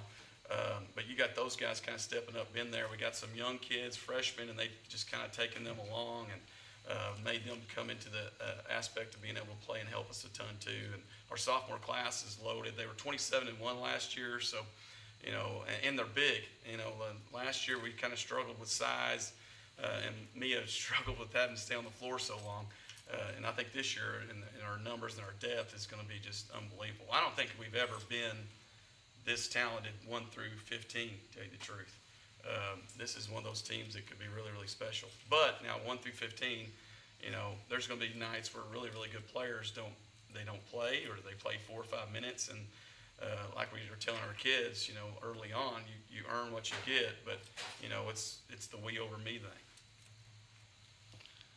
All right, Coach, I've been around your program for a long time, so I've seen a lot of championships, a lot of finishes in Hot Springs or for whatever reason, just different places, If maybe saying you're down right now isn't the best choice of words, because for a lot of teams, finished in the semifinals is a great season, but for you, 2 years in a row, it feels like it, Well, how do you handle the pressure and expectations that come with this job every single year? Yeah, every single year. I don't think I'd be in coaching if I didn't want that. Yeah, I know what you're saying.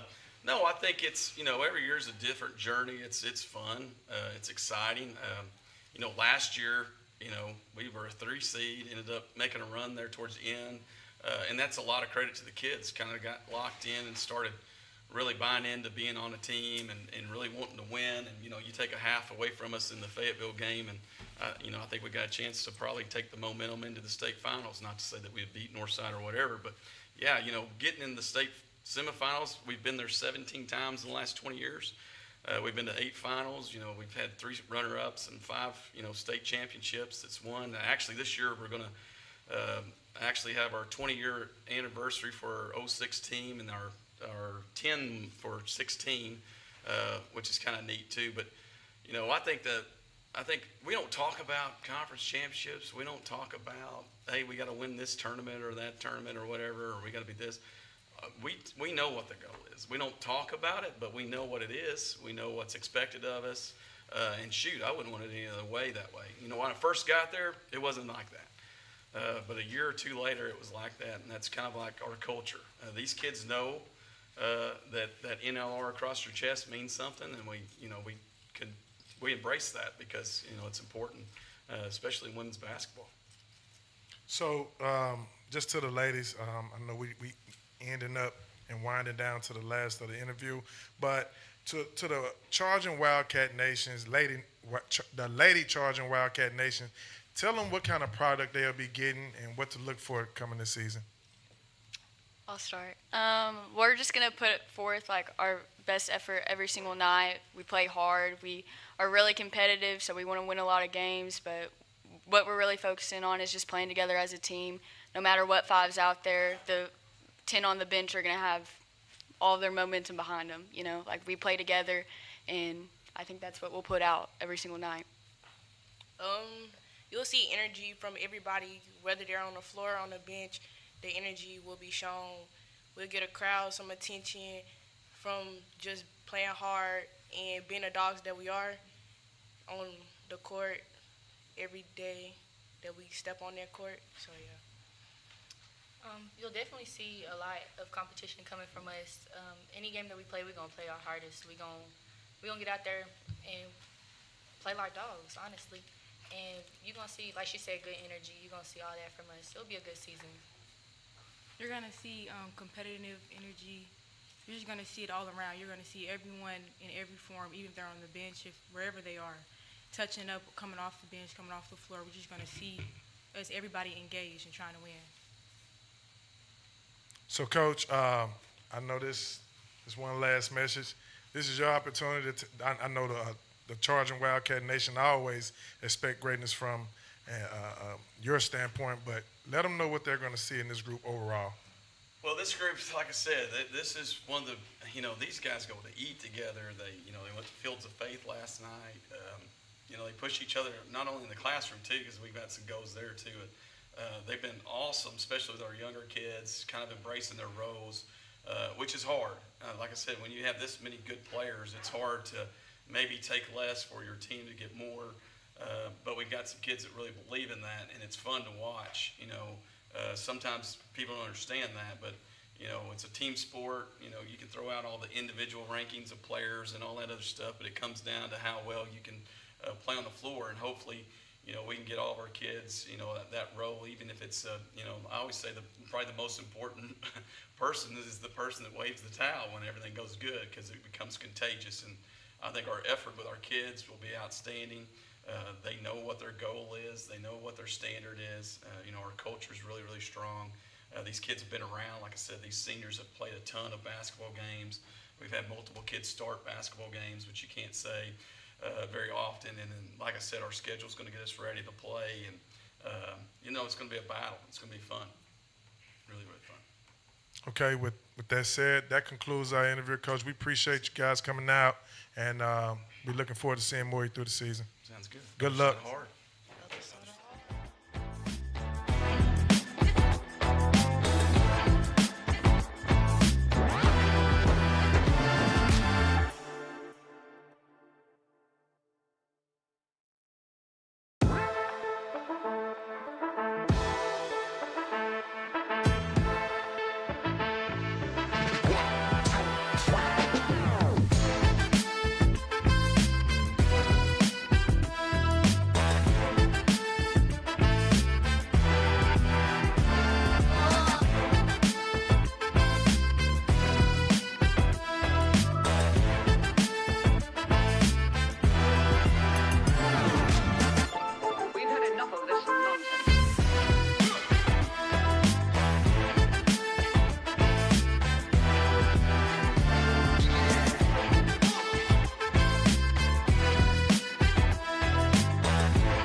Okay, up next we have North Little Rock Charging Wildcats. We had head coach Nathan Claiborne leading the way. Coach, introduce yourself and who you brought with you. All right, I'm Coach Claiborne, Nathan. We got Elijah Bryant, Eli. We got Ethan Polite, Juice. We got Kevon Smith, Bun Bun. And we got Owen Stewart. We call him O-Dog. Coach, like I was asking Coach Femp, there's always a expectation of North Little Rock. Talk about, the tradition and talk about what it means this year and what it means to the boys coming in. Man, we just trying to get it back, you know what I'm saying? I started in 2013, assistant coach with Coach Rice. And, basketball hadn't been, it was always good, but never great. And we kind of took it to a new level where championships, was expected. And it's been a while. This is my 4th year as the head coach, and so we on at least a 3-year drought. It's time to get back to the standard. This is for the players. Yes, I don't care who we start with. North Little Rock has produced, since I've been in North Little Rock, and whatever, since Kayvon, we'll start there. There's been talent every year. There's an NBA person on TV. There's, you're walking the halls, whatever. You turn on TV and there's a kid from North Little Rock. What kind of pressure does it have for y'all to know that those same people walk the same halls, sat with the same teachers, and now you're playing in the same arena that they played at?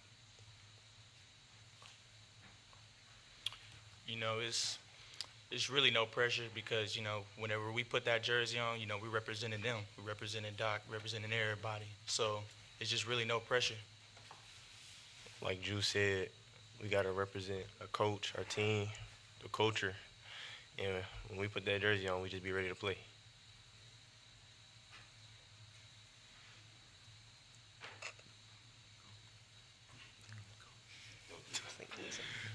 Like they said, it's really no pressure, We just like to represent our city. Kayvon, you? Me? Yeah. Like they said, there's no pressure, I know they walk the same halls, but it's no pressure. I don't know what to say to that, I ain't gonna lie. All right, Coach, what does it mean to you then? Because you turn on TV, you see, you got Nick Smith, you have Kellel. It just feels like the list goes on and on. Yeah, no. What is it about Dogtown that just keeps? Man, I love it, and to tell you the truth, I never liked North Little Rock growing up because I was a Central guy. But man, I love it. And Nick played the other night, Lakers. Called me the next morning. Hey, coach, watch the game. What you think? You know what I'm saying? Like, that's the type of stuff, and that's the bond you build with those guys. And man, it's great, and it's really impressive. It's really impressive. Coach, I know last year quite didn't go how you wanted.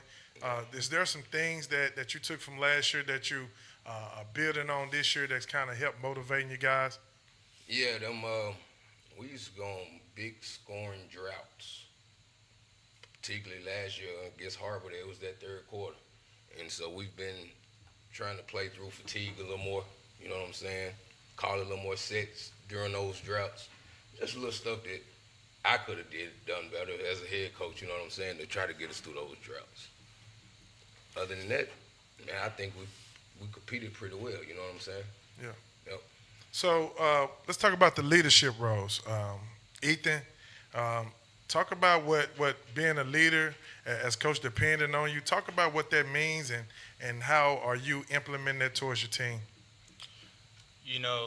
Doc was helping me out with, just being a leader and stuff. So really, whenever stuff is going on in practice and stuff, and we not doing what we supposed to do, I'm supposed to step up. I'm supposed to tell them, like, hey, we got to do this right here. You got to do this right here. Like, come on, we got to pick this up. It's looking sloppy. So it's really, we just got to, like, talk to each other, have each other's back. That's pretty much about it. Yeah, they get on to us a lot about that. So we're more team-based now, and if we're not on the same page, we got to get on each other for that and keep each other accountable. All right, being a leader, I got to lift the younger guys' head up, tell them what to do, help them like stay focused. You know, yeah. Being a leader, we bring energy every day. Clapping, yelling, talking on defense, things like that. Coach, what's the biggest thing you want the fans to know about this group? Man, they're going to compete, they're going to play hard, and they're going to have a lot of fun doing it. I think what they say, the show is back in town, the show will be back in town this year. Is there a game that's on the list that you're looking forward to where you said to bring that show? It's going to be the whole season. We're going to be ready to play. We got a couple guys out in football, and when they get in, it's going to really change the dynamics of the team. And man, I can't wait. Boulding's back with football. What has it meant as just a program or a school in general? What has it meant to have a successful football program, to have some positivity Man, over when there? the football team going great, the whole school year goes great. Like, it starts in the building. You know what I'm saying? The football kids, showing the kids in the building how to act. So now you have less problems in the hallways. And if they're winning, it's just a trickle-down effect. The whole, in tennis, we started with tennis this year, won state championship. You know what I'm saying? And then it just trickles all the way down, and it's coming to us next. So who is that person in practice? I'm considering, I know Coach, he make that practice grueling. Who is that one person on your team that, pushes the team to do their best, that's the most physical in practice? I feel like everybody push each other. You know, we want each other to be great. We all got the same goal. You know, wear the same jersey. We just all want to be great together as a team. So coming off the off season and summer, what's that one skill that you have worked on to help prepare you for the season starting here? I'll say I really got better with my mental health because I usually get down on myself a lot, and I feel like this summer helped me with that. So, yeah. For me, I would have to say it was more of confidence because, whenever I came in last year, Doc was trying to help me build my confidence back, get me doing what I'm supposed to be doing. So, yeah. What I worked on in the summer is handling the pressure and my defense. Say that again. My defense and handling pressure. What I worked on is defense and handling pressure. I worked on getting shots up and getting over the rim. So, talking to the Wildcat Nation, what type of player are you? What type of player would they see when you hit the court? Last year, I was more of a 3-and-D type guy.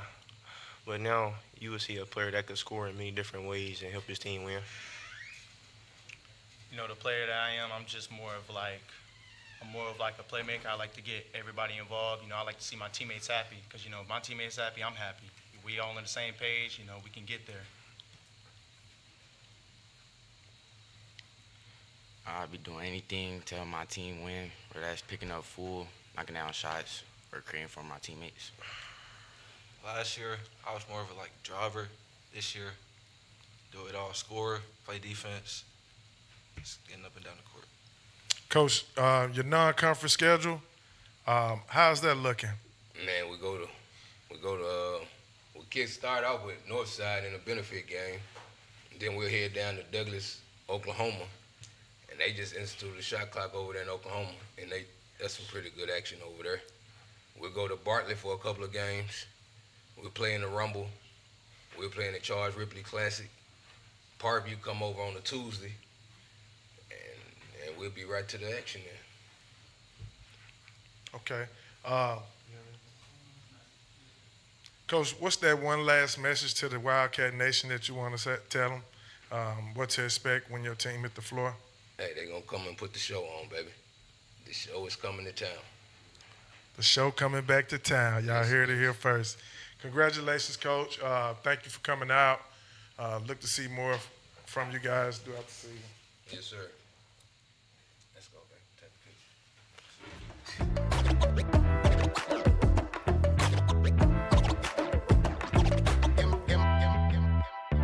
Here we go.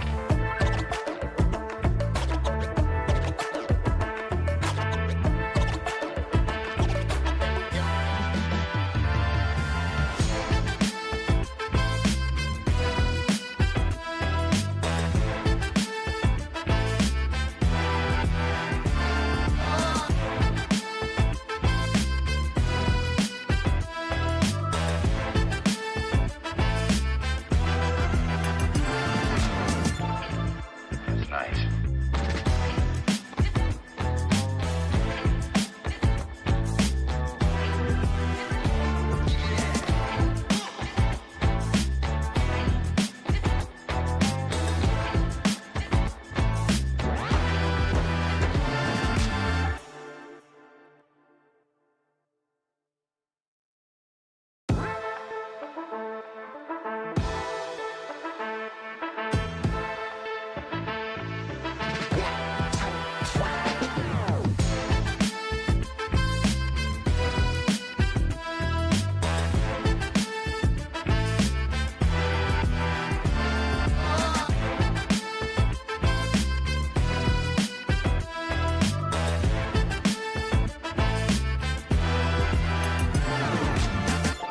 We've had enough of this nonsense.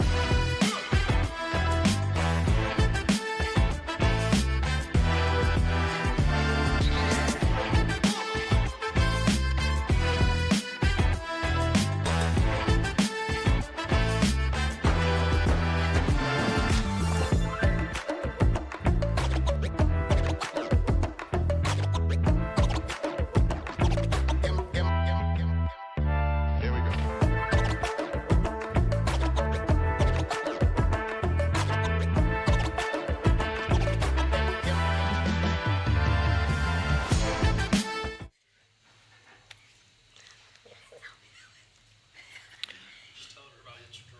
It's just water.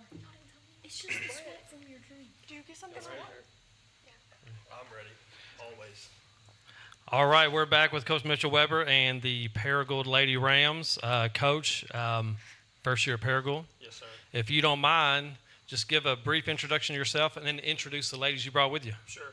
Mitchell Weber, this is my 9th year overall. First year at Paragould, got hired back in April. To my right, your left, I have seniors, senior guard Madison Farmer. To my near right, senior guard Kaylee Metz. And then 2 juniors on the end here, Micah Rolson to my immediate left and Eva Goff to my far left. But we're excited to be here. I didn't know Kevin Miller probably like most of the people here, but I think it's a pretty cool deal. And like Coach Pennington at Bentonville said yesterday, basketball in the state just keeps getting bigger and bigger and bigger, and it's because of stuff like this. So we appreciate y'all having us from the northeast corner. Well, we appreciate y'all coming down. It's not close, but Coach, you built a really good program at Brooklyn, going from 4A now to 5A. Paragould Lady Rams have a history of great basketball, even though they've been down a little bit. Talk about that change going from building that great program at Brooklyn, going to Paragould, trying to revamp that program to a state championship, because they've been state champions in the past, multiple times. Right, and I'm sure we'll talk a little bit about this today, but personally for me, the Paragould job was always special to me. My father-in-law was there and won one of those state championships. Coach Cook won the other one and went to 3 finals, and his daughters were in my wedding, so it's kind of a family affair. And we've told these kids all the time, and we firmly believe it too, that we think that we're not that far off. A lot of the stuff over the last couple of years had some bad luck with it, but the basketball side of it we feel like is not bad off, and we're working really, really hard to get it back to where it deserves to be, and we'll get it there. Good coaches not only have a style, but they also adapt to the players in their system. You definitely had a style. Your teams at Brooklyn were hard-nosed. They were tough, and you generally had 2 or 3 girls that were high skill level players. What are we going to see at Paragould, and what are you trying to institute at Paragould? Yes, we're hoping to get to that point. There were some very, very talented kids at Brooklyn, and any coach that I feel like is worth their salt, any good coach is going to have good players. You're not going to win games without really good players, and we think that we have some of those at Paragould. I think their biggest competition is probably themselves. They've been told for so long about how not good at basketball that they are. But as far as the play style goes, we're going to try to get back to kind of the same play style that we've had at the previous two stops. We feel that Paragould Girls basketball is better when it is physical, and it is tough, and it is blue collar. We don't have, I know that might sound cliche, but we don't have collegiate athletes running around everywhere. But we do have tough, hard-nosed kids, and we think, especially in girls, that if you can translate that and get that to put a product out on the floor, that you can be successful at any level. And this question for the ladies, and we can start down here. There is a history of winning at Paragould. And now, you guys have a coach now that truly believes in you guys and wants to instill that back in. And just as he was saying, a lot of it is a mindset. So can you guys talk about, starting summer, team camps, fall, what have you guys been doing to get back to that winning mindset of Paragould Lady Rams basketball? I will say that, our practices from last year to this year have changed a lot, from the energy that we have had in practices and going on to the team summer camps. We had great energy throughout the games, and everybody was just so positive, and I think that's why that we started working well together. And when Coach Weber came, everybody got a more sense of determination to be good in basketball. So that's. Yeah, we've definitely been working a lot harder, and we've been getting along great. Basketball's been tough, but it's definitely gotten a lot better. I'd say there's a lot that's happened that's not been the best, but since Coach Weber stepped in and kind of taken a place, it's gotten a lot better. I would say we're more disciplined. We weren't really disciplined when we had our other coaches and stuff, but I feel like we're gonna be a lot better this year. And since we're more disciplined, I think it'll improve our playing. Yeah, like what Micah said, we really work on discipline, and we're just really hard working, and yeah. Coach, you've been in Northeast Arkansas for a while. You've been around basketball for a while in that area. Not as long as Jason Smith. I just want that to be known. So I'm going after this is the same question I asked him earlier. That's right. So you've been around it for a while, and you've seen obviously girls. You've seen obviously the boys side. What is it about Northeast Arkansas that makes basketball up there so special? Man, I think it's just the sense of community. It is the more least populated. I guess of the corners of the state, you have your big hubs in NWA and you have Central Arkansas, but man, it's just the tradition. I mean, Forrest City's boys are in here. You could just rattle off, and you have a lot of those schools that don't play football up there. All of those smaller schools that I think helps that. I mean, they're starting basketball. They started jamborees and stuff this week, and they're starting next week. I don't know. I think it's just a tradition thing. I think a lot of schools have been good at basketball for a long time, and I think a lot of schools have invested in basketball for a really, really long time. And I think that plays a big part in just these schools from the 6A Jonesboro to the 1A Bay, that they've been doing basketball for a long time, and basketball's all they've ever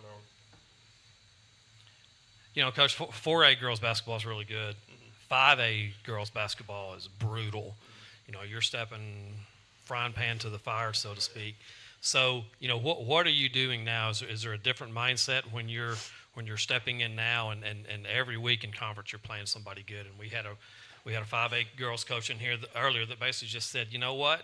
If you make the state tournament in 5A is wonderful.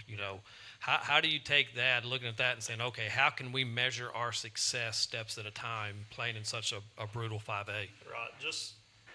And that sentiment is 100% correct, especially in the 5A East. I think a lot of the coaches in the conference feel that if you can just get out, you have a shot to make a run. Nettleton was the 4 seed last year, and and we're a couple possessions away from beating Mountain Home to go to the semis to play Tech. Tech made the finals. I don't know the history off the top of my head, but the 5A East has always been traditionally good. As far as prepping yourself to get to that point, you do have to do that. It's kind of nice.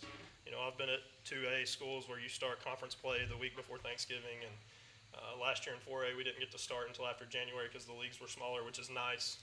So you do have some non-conference to kind of revamp and rev up to that conference play.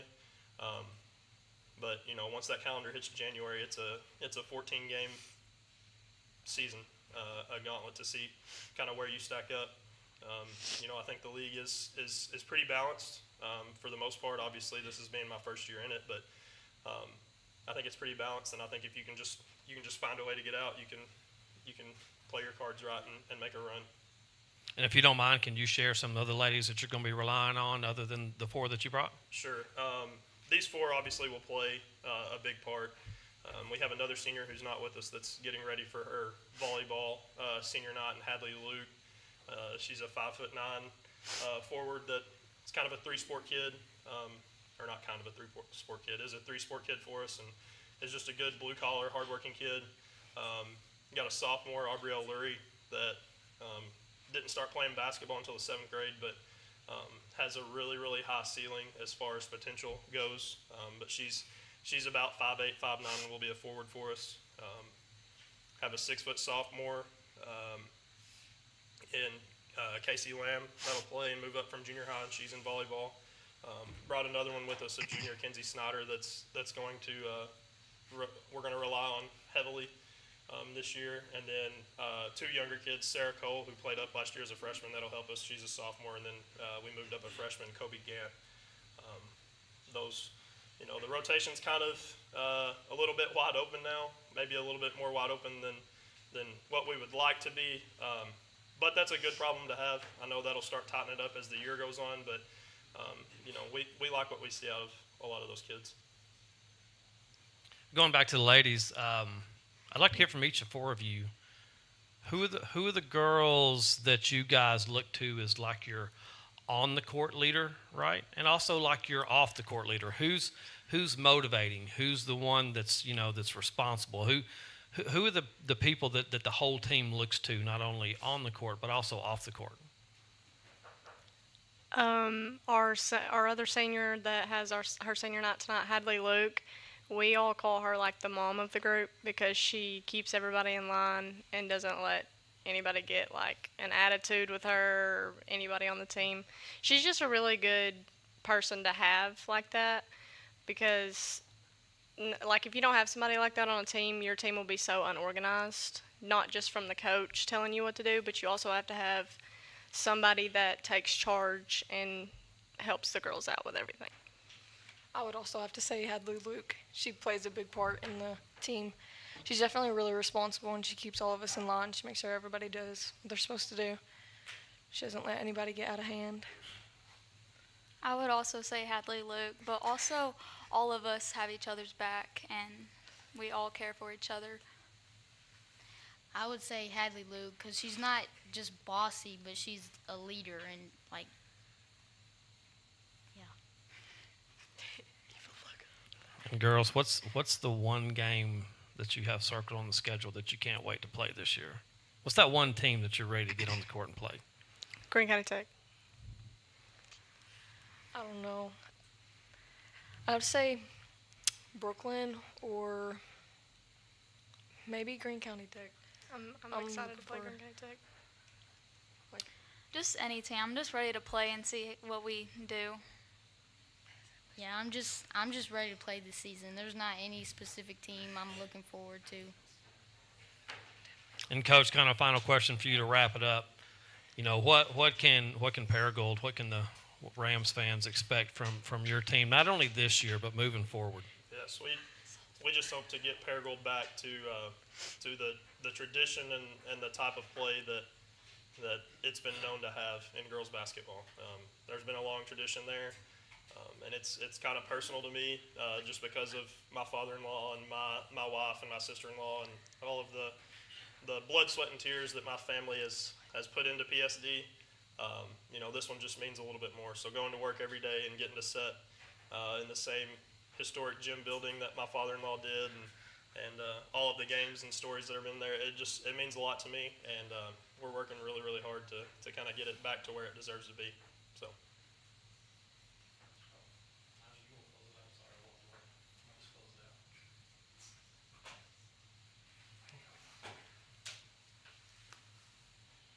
Okay, Coach, thank you for coming through. We appreciate you all for swinging down. Good luck to you on your season. Thank you. Thank you.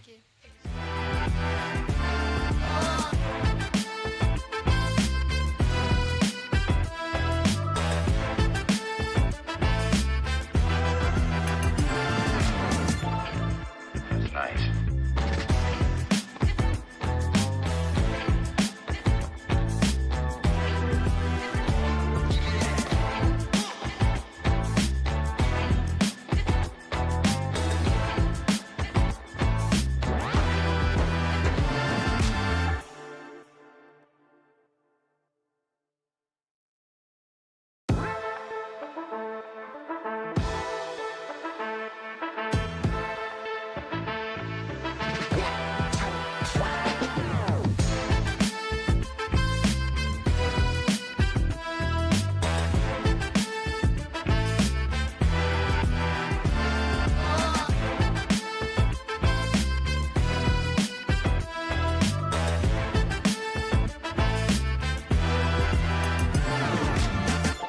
We've had enough of this nonsense.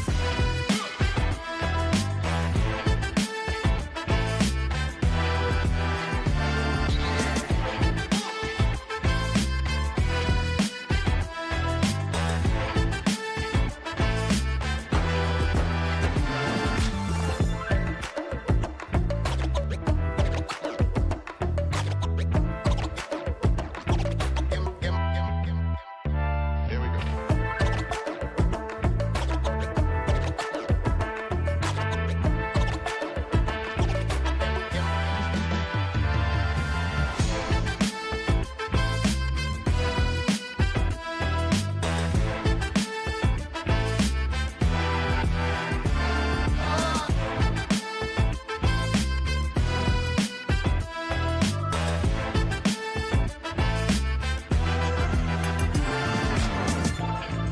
It's nice.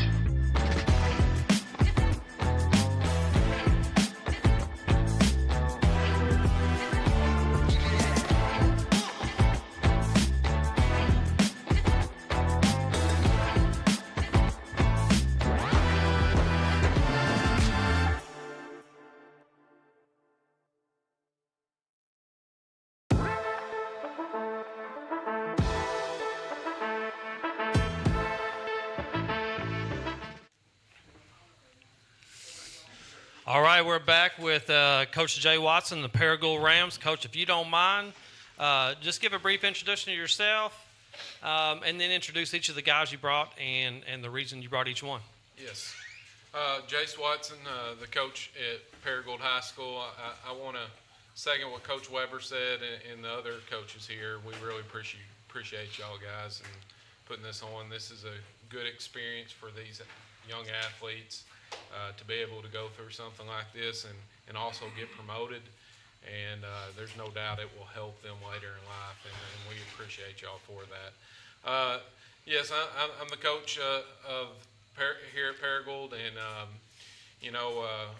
we've got a little bit older team this year. We're looking forward to that. I only had one senior last year graduate, so most of these guys have been thrown to the fire already, so we're looking forward to that.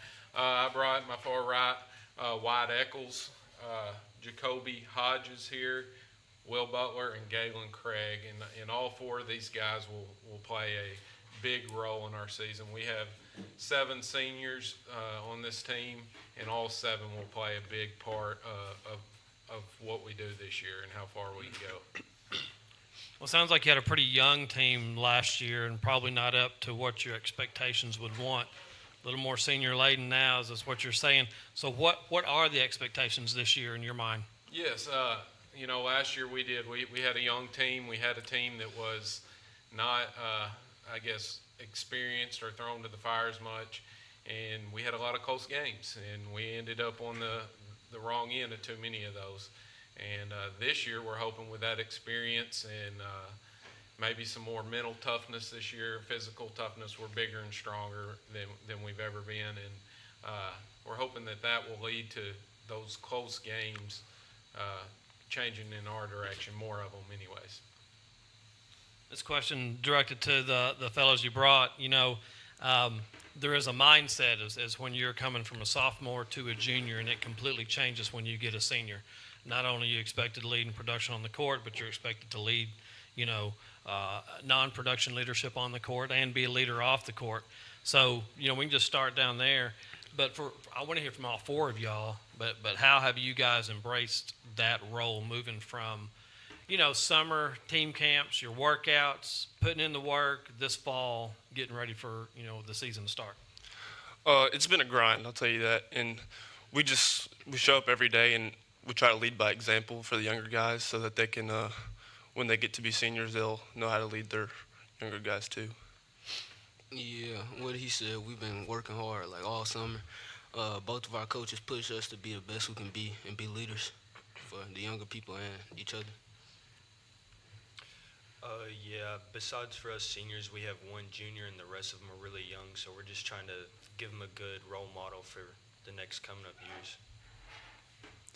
Yeah, and it takes a lot for not just us, but Coach Watson and Coach Garmer to push us every day and for us to be there with them and grind. And same way we're grinding, they're grinding with us. And, Coach, if you don't mind, can you highlight some of those players that may not be here with you that we'll hear names from? And then also, if you don't mind, talk about each one and the roles they're going to have on the court and what you expect from them as far as production-wise. Yes, the ones that aren't here that we see contributing a lot. Kyler Foster's one of them, another senior. He's a good rebounder, good passer, pretty good high basketball IQ. He'll be a key player for us. Aiden Chipman, he's one of our shooters. We've actually got two shooters that aren't here. John McAllister, also another one. He's new to us this year. He's going to be a shooter. Those three seniors will play a big impact, as well as we have a junior who started last year as a sophomore, Delonte Batiste. He will play a big factor as well. One thing that's unique about this group is with those 8 players, we really don't know who will lead us in scoring each night. It could be any one of those 8 people. It could be somebody different every night. One thing we got to learn is who we're going to go to when we need that bucket, and we kind of got an idea, but I think we're going to see a little more as the early season. White Eccles down here on the end, he's kind of our post player, and he could play that big role to be able to get a bucket late in the post. He's really worked on his post moves and his game inside, as well as shooting the ball outside. He moved out. He started shooting a little bit outside, and he's expanded a little more. So he can give us some solid points inside and out on the floor. Jacoby here, he's kind of a leader out on the court. He knows where everybody's supposed to be at all times. He can get us into the play we need to get in, get us in the positions we need to be in to be successful. And he's, like I said, he's kind of our 4 leader. Will here, he's a excellent defender. He wants, when he's in the game, he wants the other team's best player. He wants to guard him. He embraces the challenge, where some people are hiding from that best player. Like they're picking somebody else when they walk out there. Will is always wanting the best offensive player because he is a very good lockdown defender. And then Galen, he's another one of our guards that can really drive the ball well, distribute it, and finish on the inside and shoot it a little bit as well. He's kind of a versatile player that can play point or play that off guard as well. But we've got a senior-laden bunch, but there still are some questions we need answered, and we're hoping that an early those early games, we can find those answers. So, Coach, that kind of lead right into my question. So, considering, you're still figuring out things early, what type of play are you implementing for this team this season? Is it fast pace or is it slow down, grind you out? What type of play is it? We try to play fast. We don't walk it up and down the court. We get it out and we go. We want to play fast, put pressure on that defense early in the shot clock, and not wait till late in the shot clock. So that's more of the pace we like to play, and we have Coach Garmuth, my assistant especially, has really pushed them hard on offensive rebounding, and we kind of started that, I guess, about Christmas last year. We really focused on offensive rebounding, and we're going to crash the boards, and teams are going to know that, and they're going to have to commit to keeping us off the boards, because if not, we're going to get some offensive rebounds. And they've responded. We saw a little bit at the end of last year, but this summer and in the off season, we really have seen improvements on the offensive rebounding. And so we're going to try to get out of the net and go, or hopefully not get out of the net. Hopefully we get to rebound or steal and go, and then we're going to crash those boards. We're going to put it up pretty quick, and we're going to go get it and try to put it back in. This to the players. So, I like to ask the kids, what's some of the things that, you're looking forward to as far as the season. So I'm going to ask each one of you all, what is that one thing you're looking forward to? I'm just ready to go play with, these are my guys. I've been with them since middle school, and every time I step on the court, it's just a lot of energy, a lot of fun. I'm ready to get to conference. We got a tough conference, and I feel like it'll be a good challenge for us. I'm just ready to win. I'm honestly excited to play with, this is my last year playing with all of them, so I'm just excited to play. Will, your last name carries a whole lot of basketball history in it, right? Great basketball players at different schools, all-state, college, the whole 9 yards. I even played basketball with your dad in college, and I'm sure your teammates are like, wait a minute, you played with his dad in college? We even called your dad J Kid because of his passing, and that's Jason Kid for y'all young kids. Did you get any passing skills from your dad at all? Mainly just the jumper.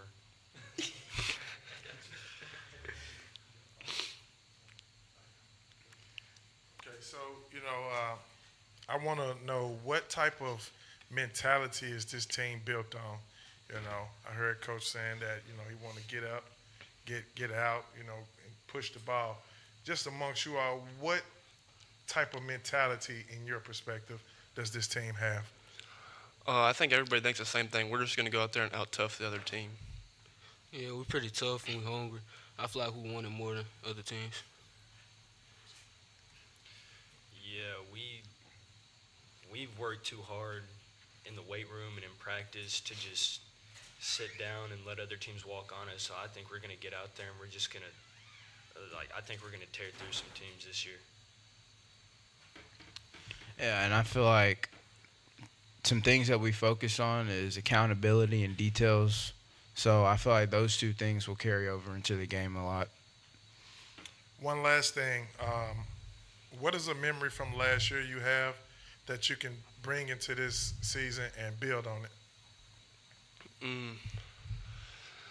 Have to be that 1 point loss to Greene County Tech. Yeah, I feel like I can do better being a leader, on and off the court. I've been working on it. I was hurt most of the year last year, so I just watched most of the games from the sideline. So I'd say just applying what I saw from the sideline to moving into the game and trying my best to get those together. A moment for me is our very first game. I feel like that's a big game that we need to win. So. And Coach, just to you, just one last hoorah for the Ram Nation. Tell them what they'll see, what type of product that you're putting out there on the floor, and what to expect.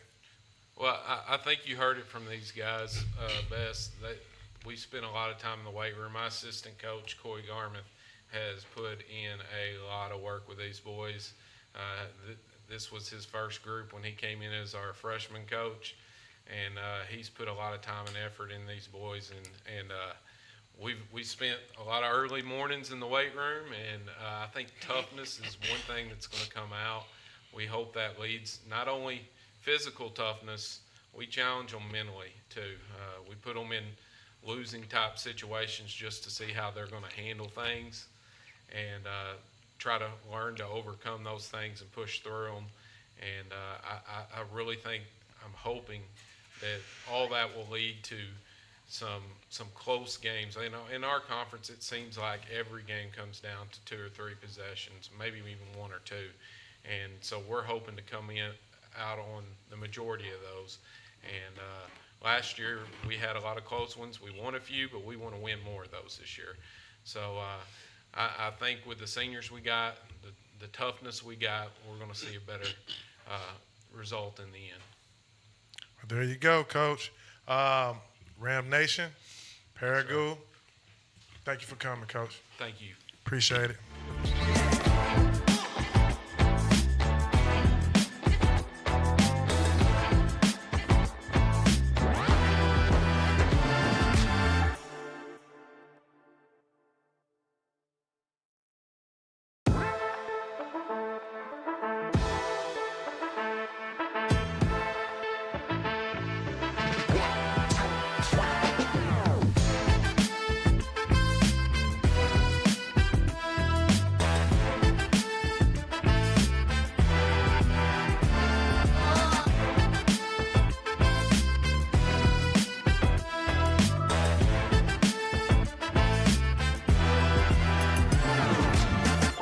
We've had enough of this nonsense.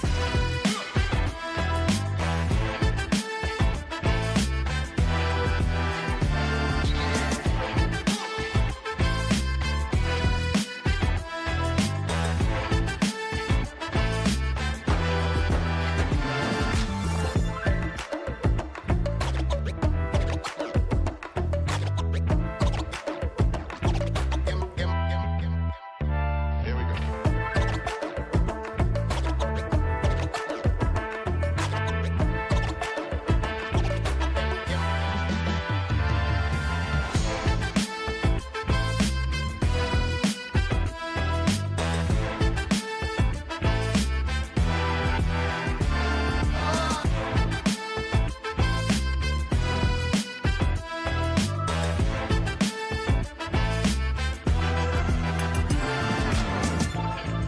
It's nice.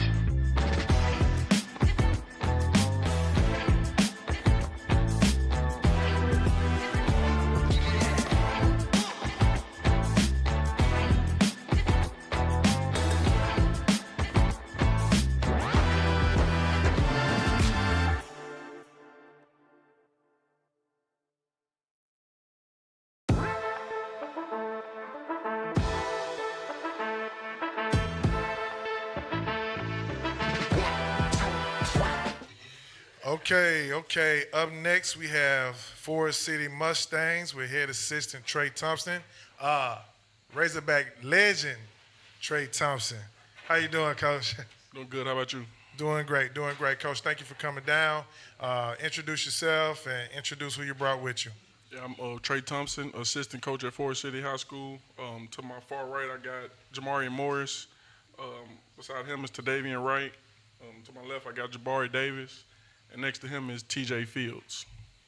Coach, Forest City had a heck of a run last season. Had a chance to watch them and kind of cover them, even during the matchup, all the way up until regionals. Talk about that run and talk about, the camaraderie and talk about how everything, encapsulated into one and how it translated to the end. Right. I think we finished the season like 27-3. We had a couple of hiccups early with that West Memphis game, and then I think we lost in the championship game of the Rumble. And then from that point on, we didn't lose again to the state tournament. But I think we played a really tough schedule last year to really help us for conference and for the regional. But like you said, we lost in that state tournament game, and that left a bad taste in our mouth. So we just want to start where we left off last year and start the year off with Eastham. They beat us last year, so we want to start off with them this year. Yeah, I want to talk about that East End game. So, everybody had y'all pick one of the favorites to win that game. Not even to win that game, but to win the conference, so to speak. So, talk about that game and how has that game catapulted you to this season, and what's the expectations? Well, that game taught us that one, we have to come out and play. We can't just show up to games. And two, defense is what's going to win us a championship, and that's the ultimate goal for me.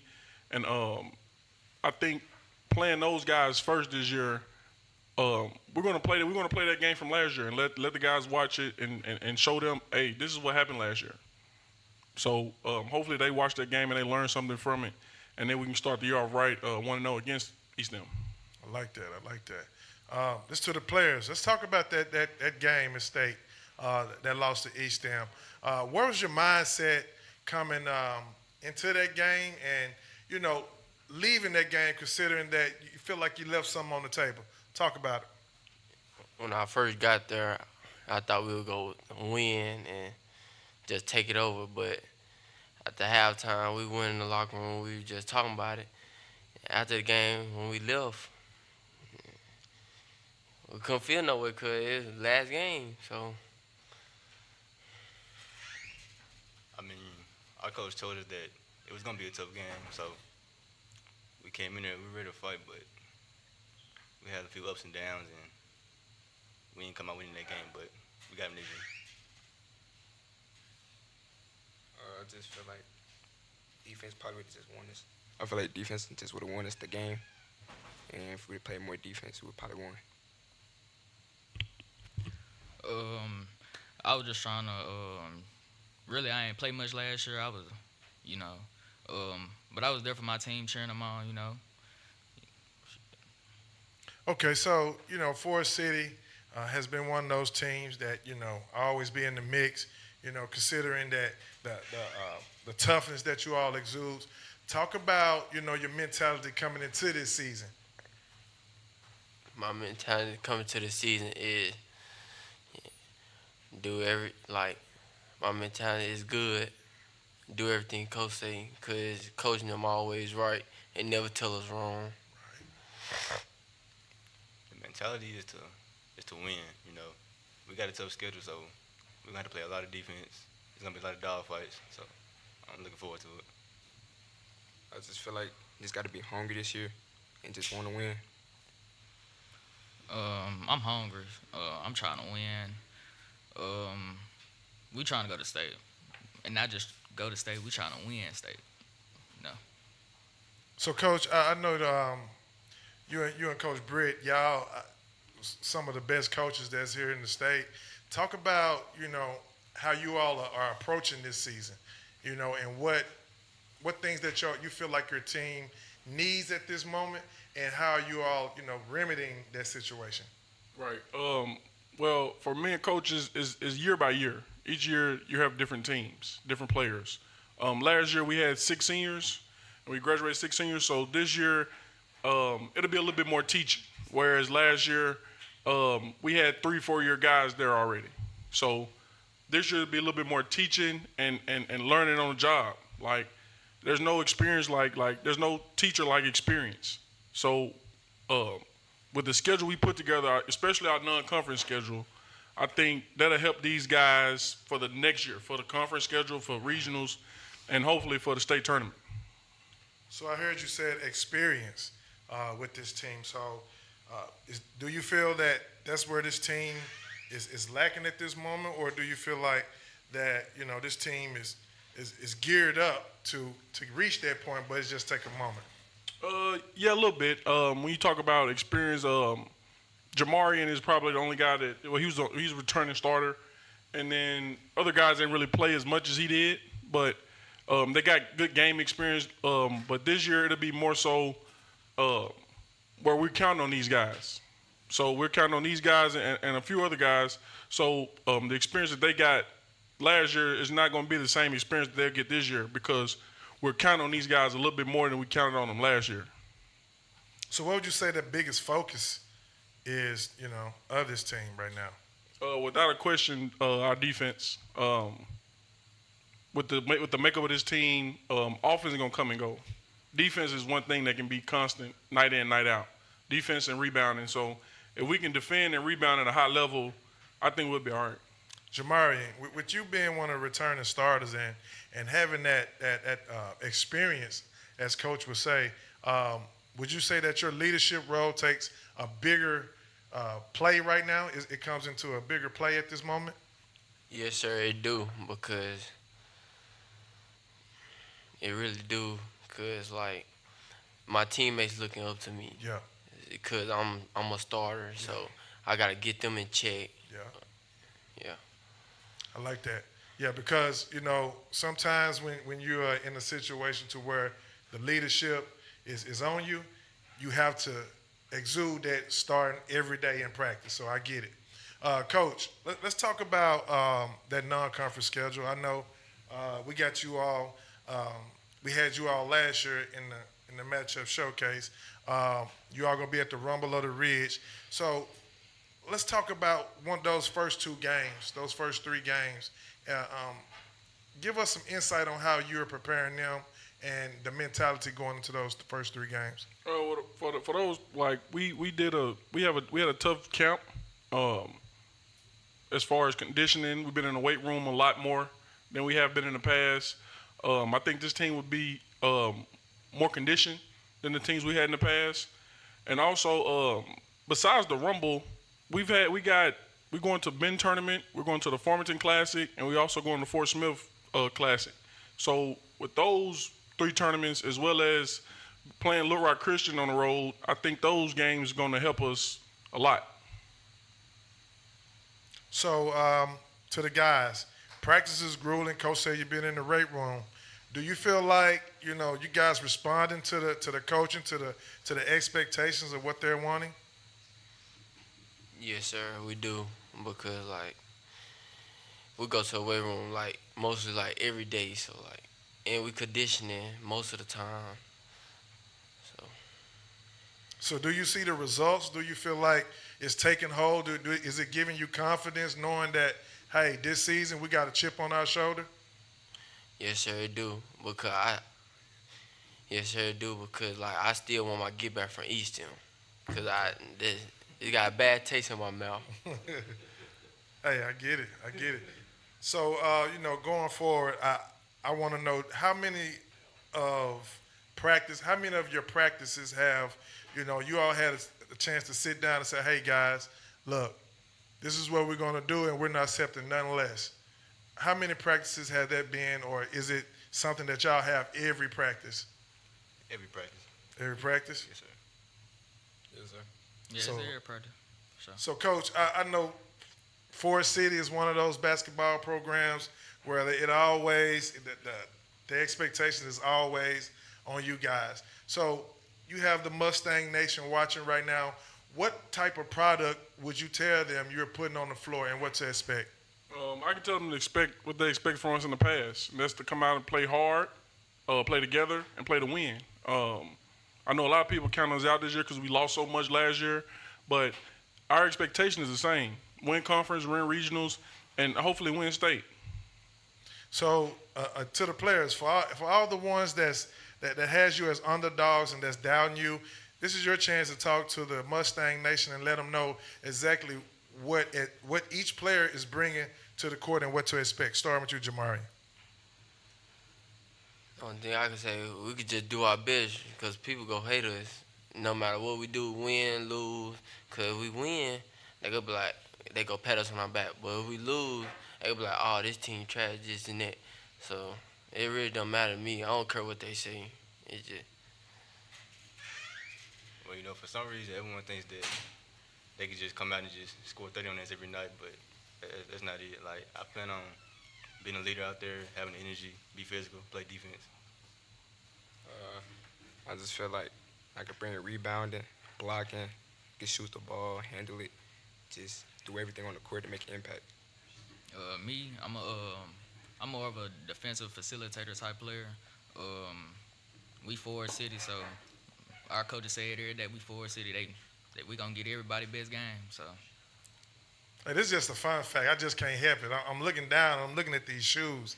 I mean, who has the best shoe game on the team? I mean, what's going on? I see nothing but Jay. Who has the best shoe team? Me. That's what's up. Hey, guys, we appreciate you coming down. Thanks for giving us the opportunity.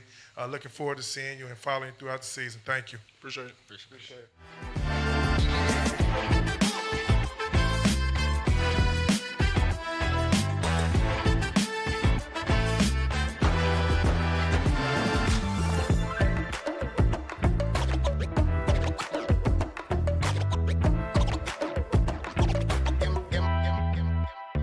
Here we go.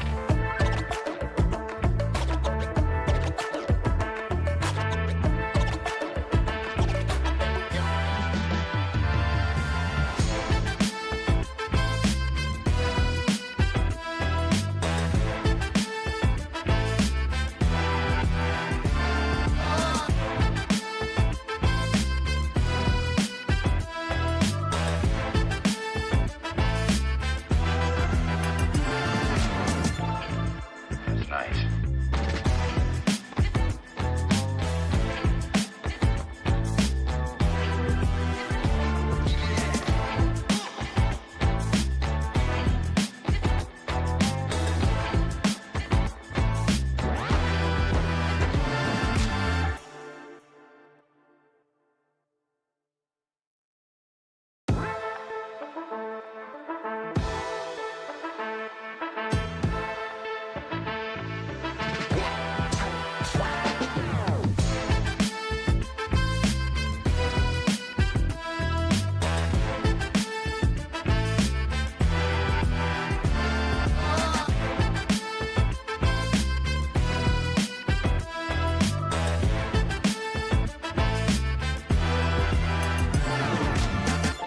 We've had enough of this nonsense.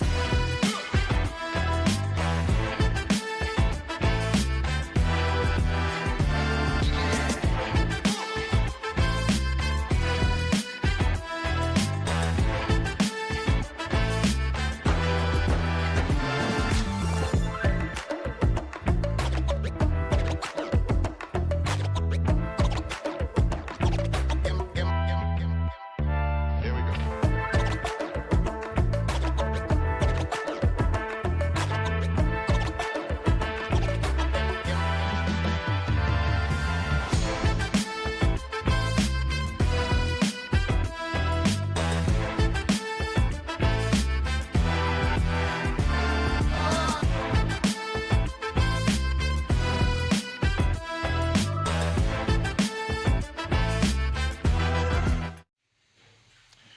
Okay, up next we have the Emerson Lady Pirates with head coach T.C. French.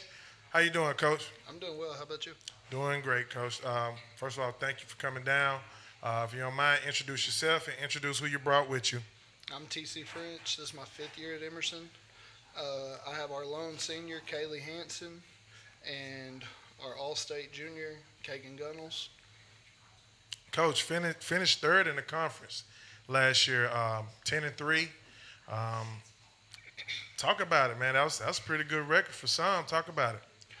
We have a tough conference. Yeah. Lafayette County's very good. Taylor's very good. And then ourselves, we're pretty good. We started 3 sophomores and then a junior last year. So we returned 4 starters. Very, very excited about that. Kagan was a sophomore, averaged 17 points a game. To me, she's the best player in the conference. Kaylee is a great defender. She's kind of that little gnat that brings the fire to us, makes us go really. And then we've got a lot of other pieces. We're junior heavy. I feel like we can go 8-9 deep this year. We can shoot the ball well. We're going to shoot the ball really well this year. We're just not going to be very big. We spend a lot of time in the weight room trying to get stronger so that we can be more physical since we aren't very big. And we're really, really proud of our gains. Coach, returning 4 starters, I know you're putting a lot on their shoulders and you're expecting more, I'm assuming. So talk about, just the overall mentality of your team so far that you have seen since you've been in the off season through the summer coming up to now? Oh, this team's fantastic. Kaylee was an 8th grader when I got to Emerson, and Kagan's group was 7th graders. And so we've been together all the way through. They know what I expect. I don't think I've had to truly yell at anybody, not one time this entire off season. They come in, they get after it every day. They push each other. They know how to work. And like I said, they've been together since 7th grade. The culture's there. Yeah. They understand. It's not a thing where down in South Arkansas we don't get a lot of transfers. We don't get a lot of move-ins. So these are homegrown kids that have stuck together the whole time, and we're really excited to see the product this year. So, and this to the girls. So, considering that all y'all are coming back, 4 of the starters coming back, and you all did pretty good last year. Talk about how you plan on building off that, and how the other girls are responding.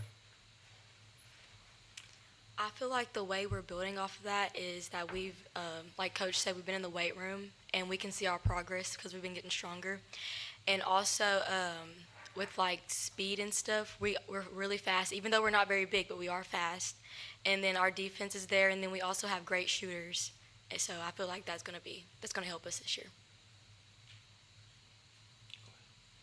I feel really confident about this year because we've been in the weight room, getting stronger, and we can shoot well. So,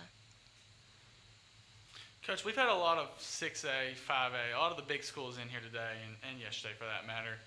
What's the biggest challenge to you versus a 6A, in 1A, compared to them? Like, what are the biggest challenges?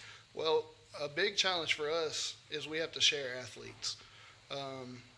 10 of our girls played volleyball this year. Their season just ended Monday, where we've been getting to practice about 40 minutes a day.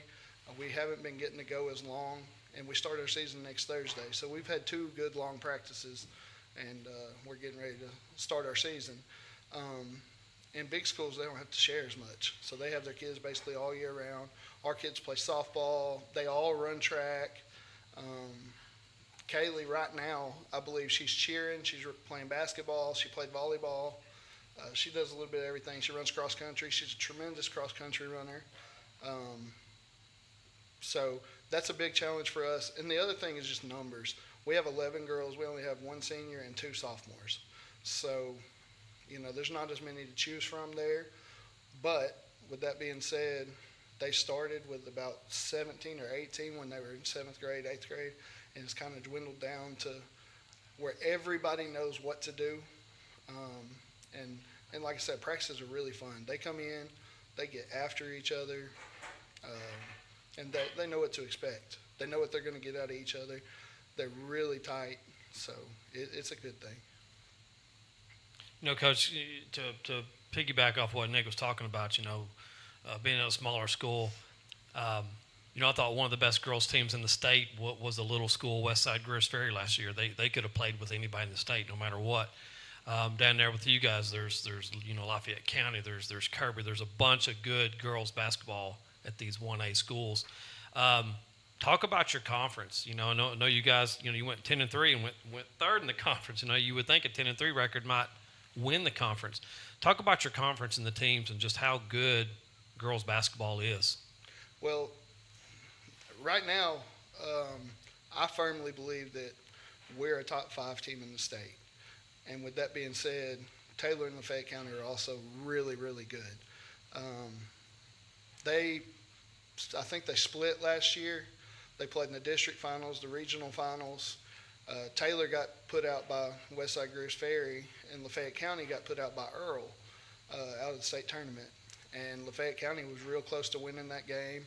Taylor, they played really well for 3 quarters, and Westside was really good. So our conference is just brutal when it comes to those 2. Taylor is big. They have a lot of 6-footers. They added another really good one this year, a freshman that came up. And then Lafayette County has a big, and then they have a lot of really athletic, really good guards. So it is very difficult. Not every night you're going to play somebody good. You know, we had 8 losses last year, and 6 of them were to those 2. So it is, our conference is very tough. This question for both the ladies. You know, what I'd like to know, you guys had, sounds like you had, you know, tremendous roles last year. Coach is probably going to be even leaning on you even more this year.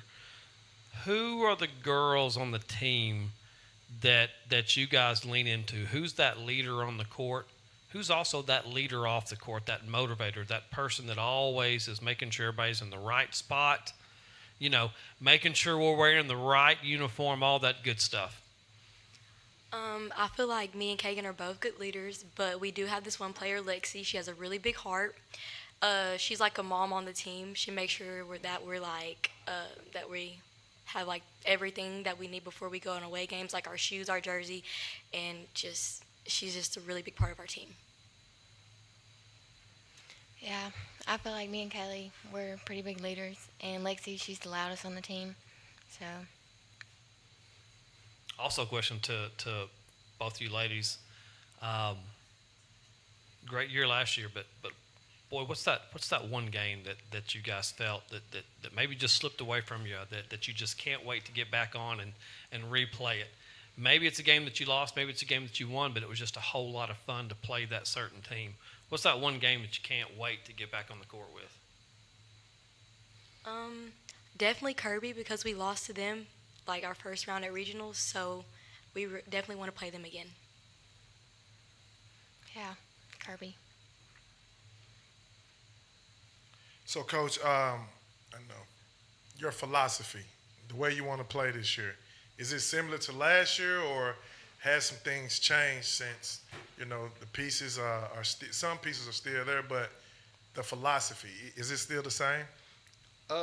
We're going to play really fast, and we're going to pressure the ball. We have tweaked what we do a little bit. We're going to pressure even more. We're going to trap a lot more because we're not as big, but all 5 are going to be athletic all the time. They're going to be very fast. They'll get around. They're strong. That's defensively. Offensively, we're going to shoot the ball a lot more. Last year, we focused a lot on getting it inside. This year, we're going to shoot the 3 a lot at a very high rate. We're going to shoot it well, I believe, and that's kind of, we tweaked that a little bit, whereas last year we had the 6-footer, we had Layla, and she was a big-time inside threat. Now we're pretty well all guards, and we're going to really focus on shooting. This is for the players. Y'all had 6 losses to 2 teams, right? What do y'all have to do to take that next step, maybe get past those 2 teams, or just get past those 2 teams?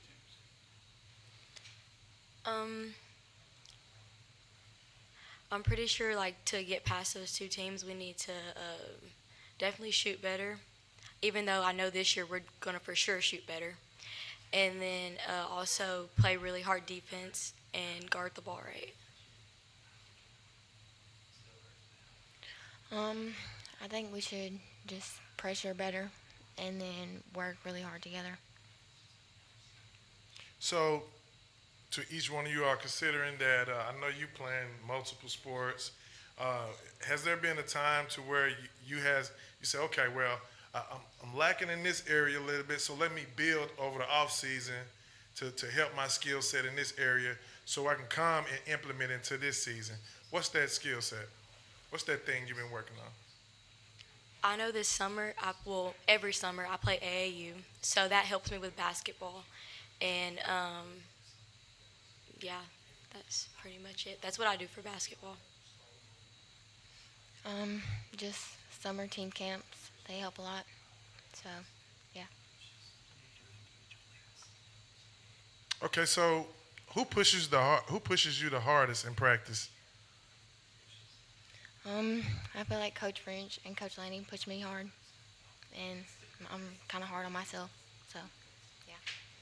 I feel like we all push each other to go hard because we want each other to get better, and we just want to make sure that we're growing together and doing things right. Coach, I know you have the latest Pirates Nations that's watching, and I'm pretty sure everyone is wondering how are we going to be this year, what to expect and what are we expecting, on the floor when you come out? So here's your opportunity to let them know. Well, you can expect us to play really, really hard, to really get after it defensively, to be multiple. We're not just going to be stuck in one thing. We're going to do lots of things defensively. We're going to play fast. We're going to foul some, but we're going to be very physical, very aggressive, and you can expect us to shoot the ball a lot. We're going to be up and down. We're going to try to shoot it as many times we can.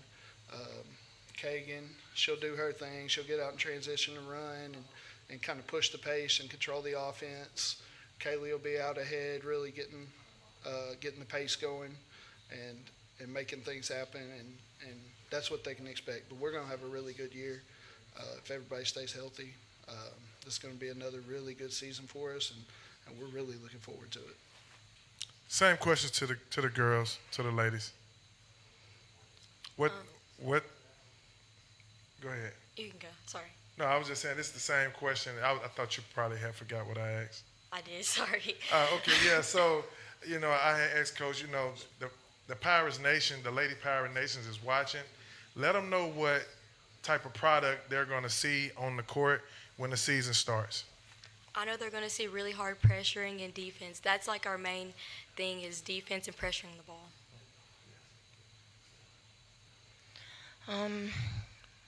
Just gonna work really hard, and pressure. Yeah. Okay. Well, Coach, we appreciate you all making way down and giving us the opportunity to interview you. Good luck on your season. Yes, sir. Thank you. Thank you.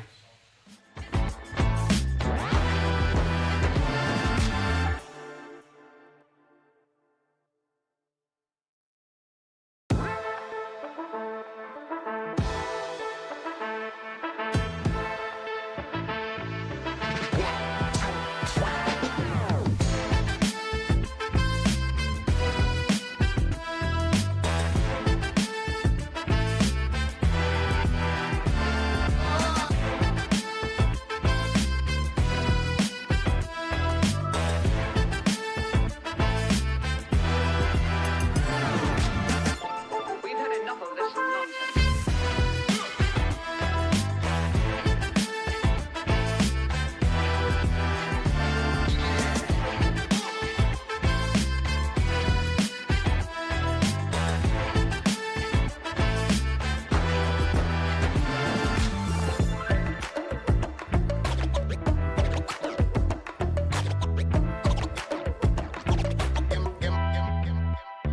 Here we go.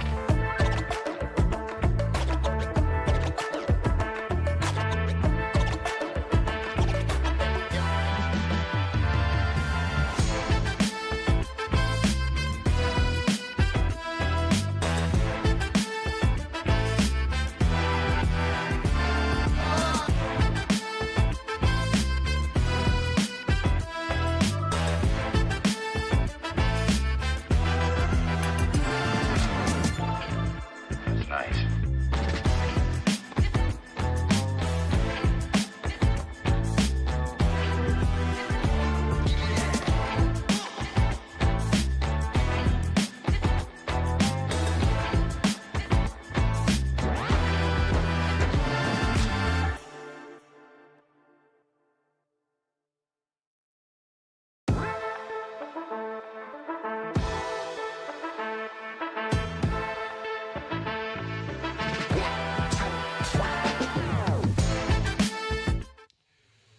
Okay, up next we have the Emerson Pirates with head coach Andre Walker leading the way. Coach, tell us who you brought and introduce yourself. My name is Andrew Walker. Andrew? Yes, sir. I'm sorry. You got Andre. No, I'm sorry, Andrew. You're good, man. You're good. Okay. This is O'Ree Johnson. He's a junior. And this is Micah Crockett. He is a senior for me this year. This is my first year as the boys head coach at Emerson High School. I previously was the junior high head coach at Northeast Arkansas, Izzard County Consolidated for 3 years, and I was the assistant senior high boys basketball coach at Izzard County Consolidated for 5 years. Okay, Coach, talk about your goals and expectations of this team. I know considering it's a new year, give us some insight on it, please. I think that by the time at the end of the year, we're going to be a really tough team. These guys are getting used to a new style, a new way of playing. So I don't expect things to be, perfect by the start of the year. But I've always heard, you want to peak at the end rather than the start. So to the players, talk about the season, talk about the off season and the summer and things you have done, to get better for this season. I feel like every day we push each other really hard. I also feel like this season is gonna be really good, and I expect us to work together no matter what. That's about it.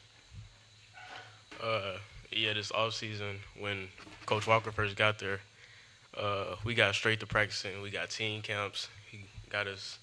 We played AAU tournaments. Just getting ready for the season. And we also did a thing like we ran outside at the beginning. We was like, Coach is crazy. Like, why are we running outside? Like, it's not track practice. But later on we started catching on to it, and we bought into it. Getting that conditioning and Yeah. start working. I get it. Coach, right now, looking at practice, where is this team at right now? What's some of the things you need to focus on, you think? I think we're in a really good spot. I think we're further along defensively and offensively than we were, a month ago, 2 months ago. We, at the start of this summer, we didn't really know what help defense was, some stuff like that. We've come a long way since then. So, like I said, I think there's only room for improvement for us. And like I said, by the end of the year, I think we're really going to get rolling. What's the biggest thing that you think this team has improved from last year to this year? Defensively, 100%. Our guys back, last year I felt like we weren't extremely aggressive, things like that. This year I feel like we're going to be putting a lot more pressure on the ball. We're going to really get into people's shorts, and we're going to force the tempo, make it our style. So to the players, talk about the mentality of the team at this point. Give us some insight on just what the camaraderie has been about. Definitely being more aggressive towards other people and to ourselves. We try to push each other every day in practice. So I feel like, that's about it. Yeah, just as Micah said, we get into each other every practice, and Coach makes sure that, like, if he sees somebody slacking off, he's going to say, get up. Like, he's not going to let us take no breaks. So. Yeah, being looked at as some of the leaders on the team, what does that mean to you, and how have you been implementing your leadership, and how have you taken that role on? To be honest, I feel like it's a big responsibility at times, but I feel like I push my teammates every day. I try to, at least. And every time I do, sometimes we get in arguments, but it comes out like in a good way. That makes sense. That's about it, though. I'm a big lead by example type of guy, so I like to lead by example by doing the right thing. That starts off in the classroom, or making sure my grades are right. It starts out outside of school, making sure I'm doing the right thing, and then maybe if I'm doing the right thing, they can pick up on it. So. Coach, just saying and hearing from what the guys just said, talk about how has the team been responding to those two?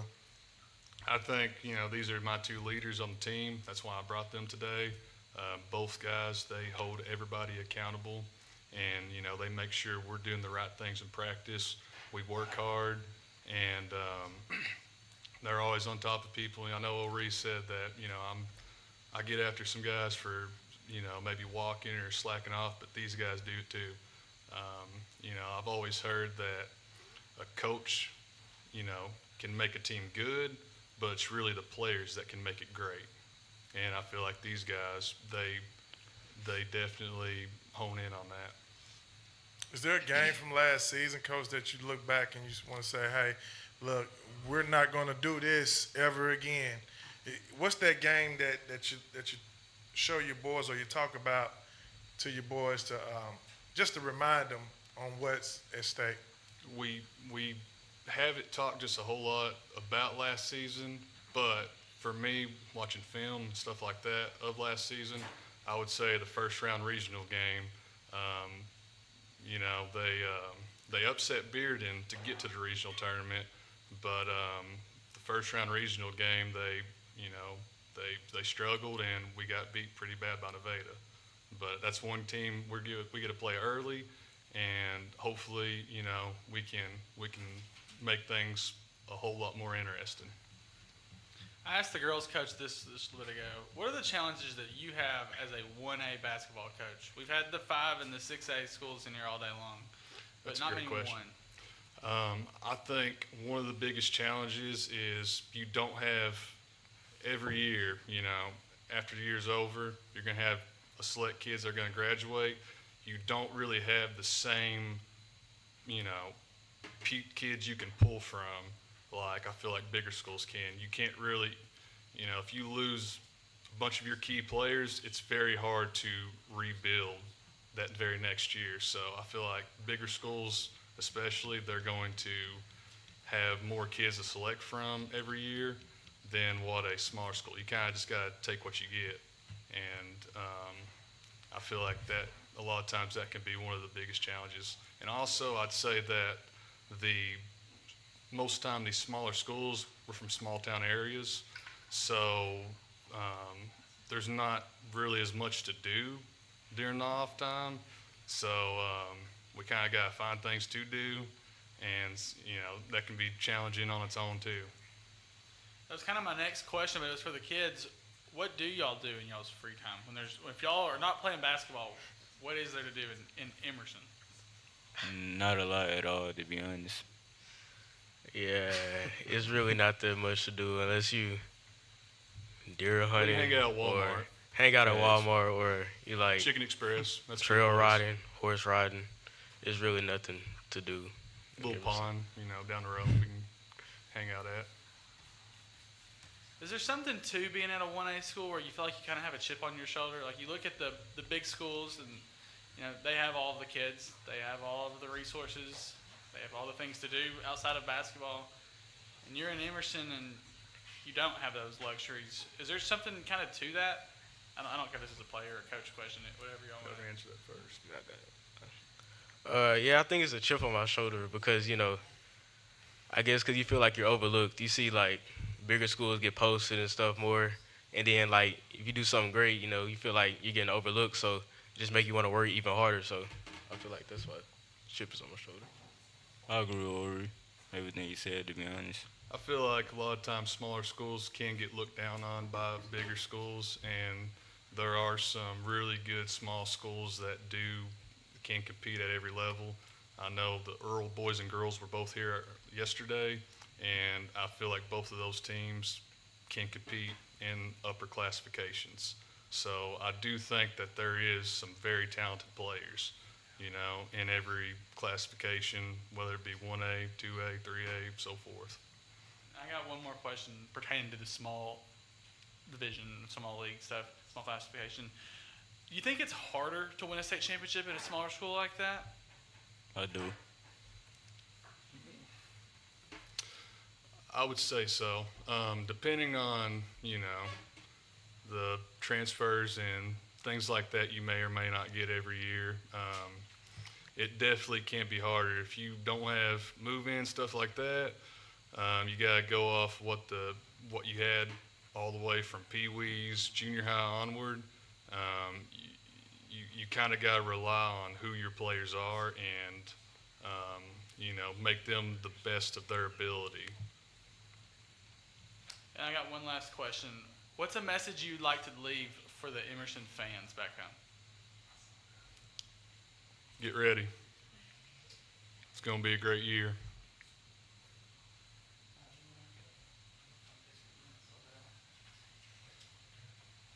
Okay, so Emerson, pretty sure they are watching right now. You already did that?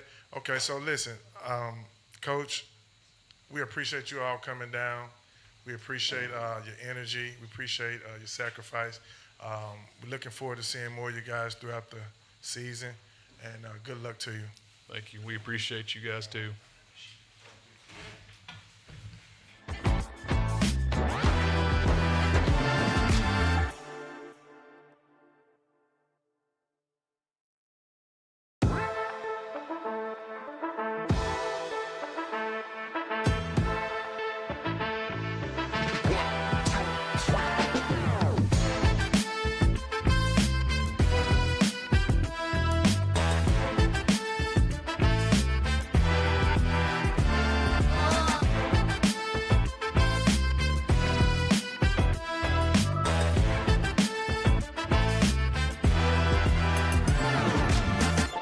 We've had enough of this nonsense.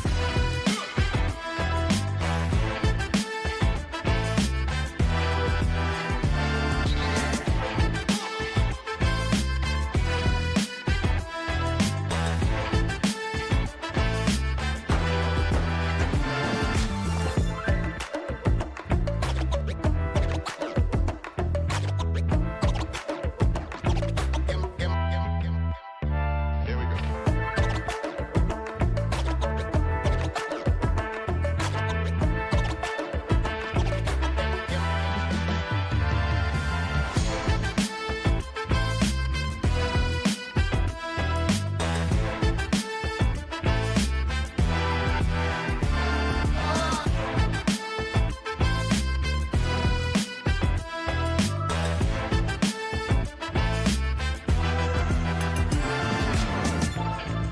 That's nice.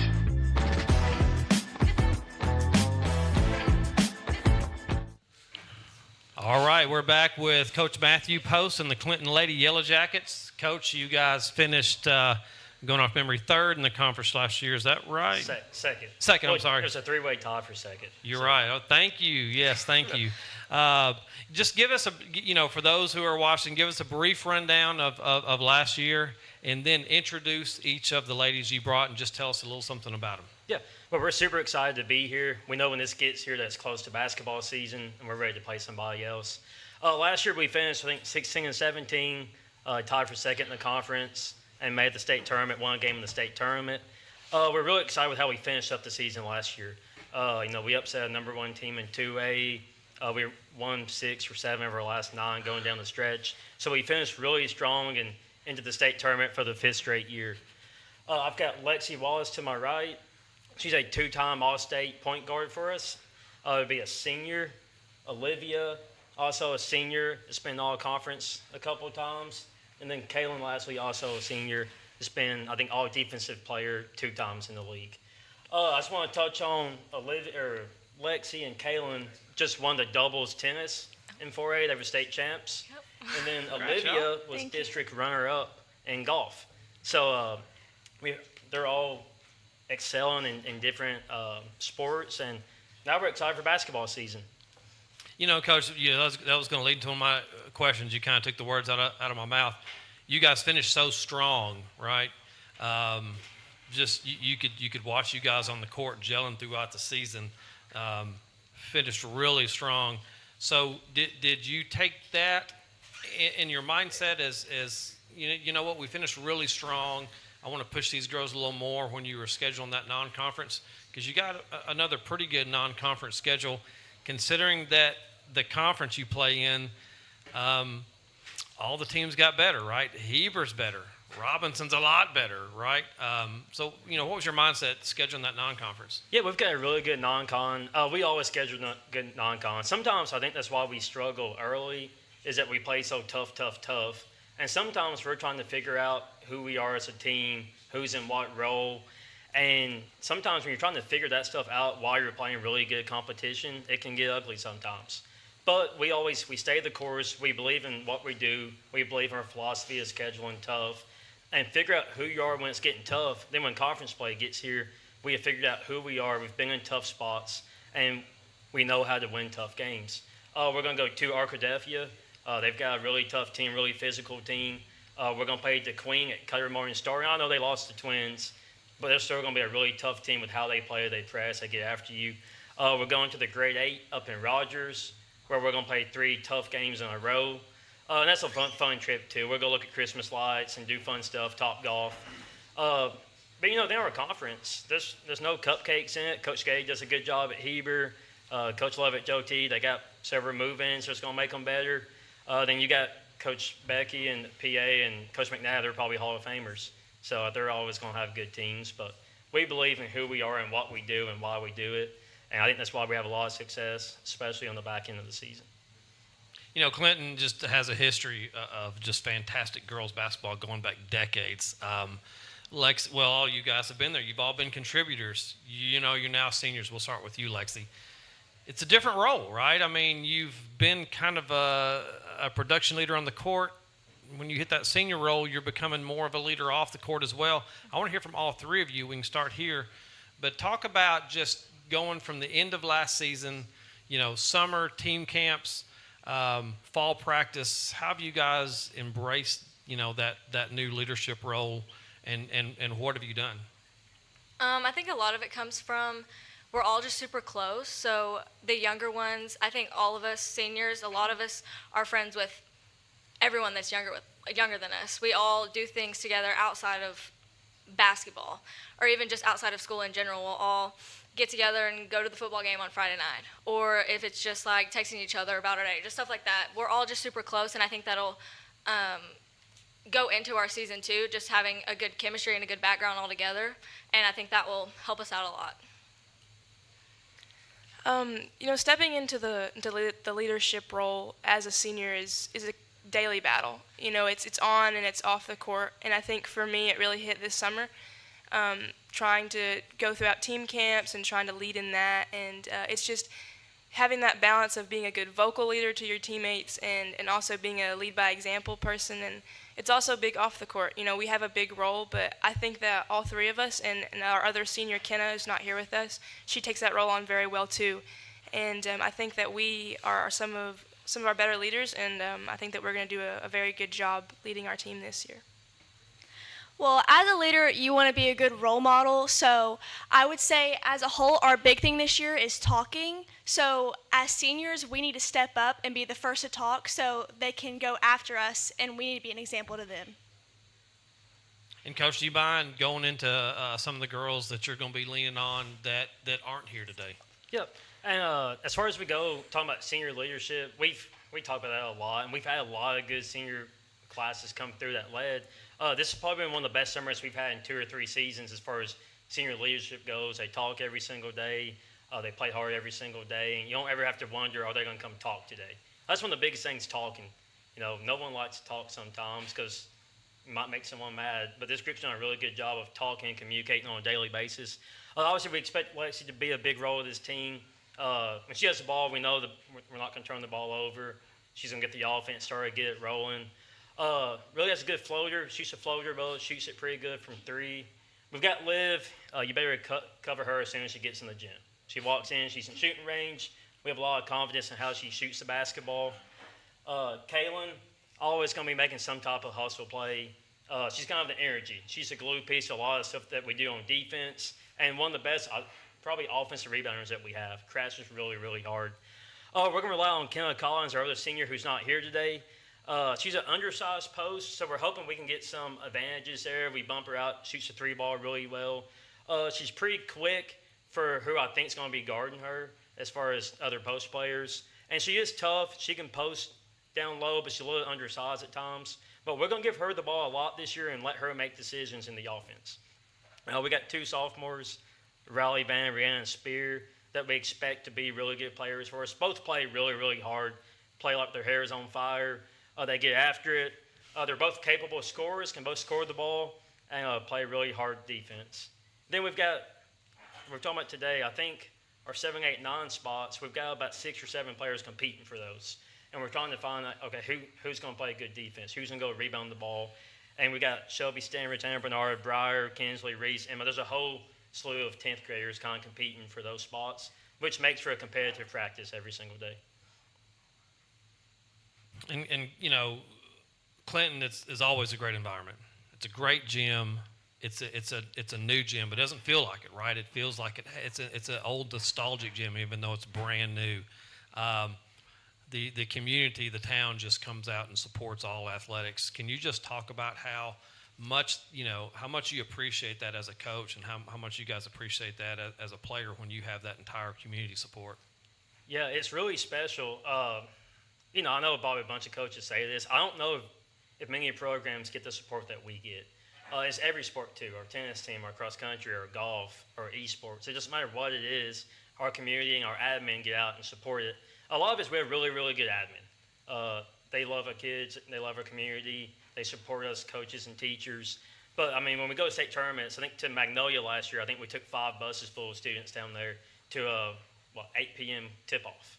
I mean, so that means we've got admin and bus drivers driving buses at 2 a.m. going back. So it's everybody coming together to support all the stuff our kids, they work in the summer, the spring, the fall. That effort that we put into it, they come out and they support it come November, December, January, February. And I don't know any place I'd rather be. I think it's the best job in the state. Ladies, I'd love to hear your best or your funniest Coach Post story, okay? Now, let me put a caveat on this. We're not trying to get somebody fired here, okay? But Lexi, start with you. What's the funniest Coach Post story? I'll say there's a lot, but the one that comes to mind is when we just beat Quitman, and they had been undefeated all season long. And we just had a good game, and after we go back to the locker room, we're all waiting for Coach Post to come back in. We're talking to each other, we're excited. And we knew, he'd come in with energy because normally when we play good, we have a good game. He comes in, he's fired up. Well, he was definitely fired up because he puts a trash can in the middle of the locker room floor and gives it, I gave the trash the people's elbow. The people's elbow. From the top he rope. didn't just fall, he jumped. He jumped, and I'm pretty sure the trash can split. So that was just a good memory, and it was fun. And I was sore the next day. Yeah. My favorite, I've known Coach Post for a while. I think he came here when I was in the 7th grade. And, gradually throughout the years, he started to have some hair loss issues. And I think the funniest thing ever was one day he just walks into practice and he's bald. And we're like, man, where'd your hair go? But he's been rocking the bald look, and I actually like it. I think he looks good with the bald hair, so that was just funny. I was going for the Dan Hurley look. I would say my favorite memory, 2 years ago, we went to cross country district. He was driving the bus, which that shouldn't happen in the first place. He should not be allowed to drive a bus. So, he was driving, we go up a ramp, he hits, the back of the bus hits the ramp, and it starts smoking, and the bus gets stuck. So, and we had to have someone come and get us with another bus. In my defense, the city of Little Rock should have a sign that says this happens often here. No. But, it got hot-centered. But the only accident we've had. Okay, ladies, question for you guys. What's that one game that maybe slipped away from you last year, or maybe it was fun to play in that you just can't wait to play in again? What's that one game that you're ready to play again this year? One game that comes to mind that I think slipped away from us that I really wanted was the second round of regionals against Mills. I think that was just a really good matchup. It was super competitive. I thought we all played well. They played well. No complaints other than just we fell short. And I just think if we had another shot at that would turn out different. There was a lot of exciting games last year, but it's always a good day when you get to go across the lake and play Heber Springs as a Clinton person and as a Clinton fan. And I think last year the way we left things off with them in our season was very bitter, and we were ready to come back and have a little bit of more pep in our step this year playing against them. I agree with Olivia. Both times we played Heber, we fell short, but it was a battle the whole game. But last year, it was a good game. We played Quitman, and we play them again this year. I hope to have the same result. So. And Coach, not that you need any extra support. Clinton supports you guys great, but for the Clinton Lady Jacket Nation out there, what team are they going to see this year? You lost a few, but you have a lot of returning. What type of team are they going to see? Well, I'm really excited about this team because about every 2 weeks, hey guys, were we better than we were 2 weeks ago? And we were. So we keep improving every 2 weeks. I think we're going to have a really good team. We're going to play a little different style than what we've played in the past. Every year we've kind of adjusted to the team that we have. We have stuff that we like to do every year, but we adjust to what we do. I think we're going to play a little bit slower pace this year and kind of muddy the game up a little bit. We want to be really solid on defense. We want to make you work 20, 25, 30 seconds to get a shot that we want to be a somewhat contested shot, but make you work nothing easy. The same on offense. We want to grind down offensive possessions 20, 25 seconds and get a layup or open three, a shot that we think is an A-plus shot, and then kind of shorten the game down to where we want to be at our pace. So it's probably, you probably haven't heard that answer all day, that we're going to play a little bit slower. Everybody else is shooting it as fast as they can. And we've really talked about value, the value of possessions on offense, the value of possessions on defense, and that we're really going to value that when we have the ball, and we're going to value our defense. Hey, you have to earn everything you get. And we're still going to push the tempo at times. But overall, I told them the other day, I said, we don't mind if it's an Iowa versus Iowa football game. We want to be slow. We want to be physical. We want to be tough. And that's what we've been practicing. And I think we're going to have a lot of success with it. And we've really bought into what we have to do as a team to be successful. And I think this is going to be a really, really good team come January, February. We're going to be battle-tested early November, December. Then I think we're really going to know who we are as we come into conference play. I'm pretty pumped about this team. Like I said, we just keep improving every single day.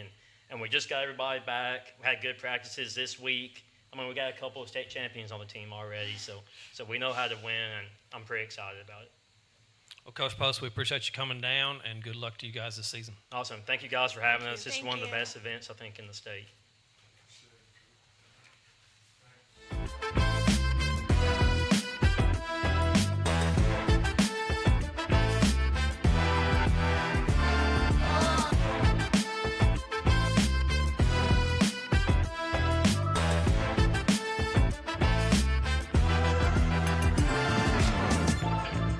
That's nice.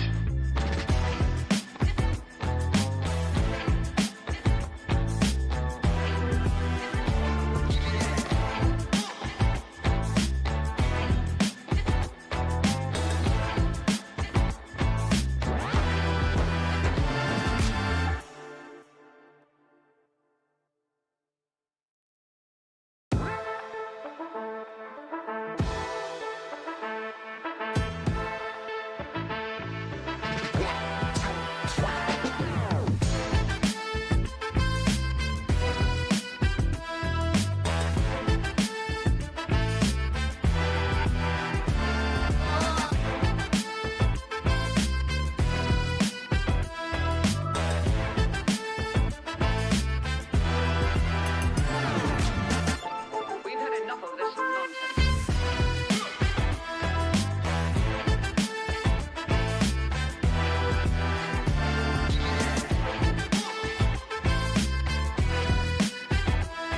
Okay, up next, we have the Clinton Yellow Jackets with head coach Justin Smith leading the way. Coach, introduce yourself and tell us who you got with you. Yeah, my name is Judson Smith. I'm entering my 4th year at Clinton. I brought 4 guys with me today. Over here on the outside, we got senior Bryant Brown, junior guard Hester Hensley, freshman Gus Stewart, and senior Jacob Wildman. Coach, let's start off, man. I know last year you guys had a nice season, so to speak. Beat a lot of good teams, some of the teams that was in the state finals. Talk about that run and talk about, where the mindset of your team this year. Yeah, we had a good year. We obviously didn't finish it the way we wanted to with a loss in the regional tournament, but overall it was a good season. Lots of wins, lots of big fun wins. I think we talked about earlier, it's the second year we've beat either a state champion or a state finalist. We got Morrilton at our place. It was fun. But again, these guys that have returned, they know we still haven't gotten to where we want to get. We've won a lot of games. I think that our senior class is, I don't know how many wins, but they've lost 3 conference games in their 2 years, and we want to make that next jump and play our best basketball in February and make a state tournament. But yes, I mean, it's been good, it's been fun, but we're pushing and want it to get better. Right. Considering last year, I know you lost an important piece to your offense, or to your team rather, defense, both.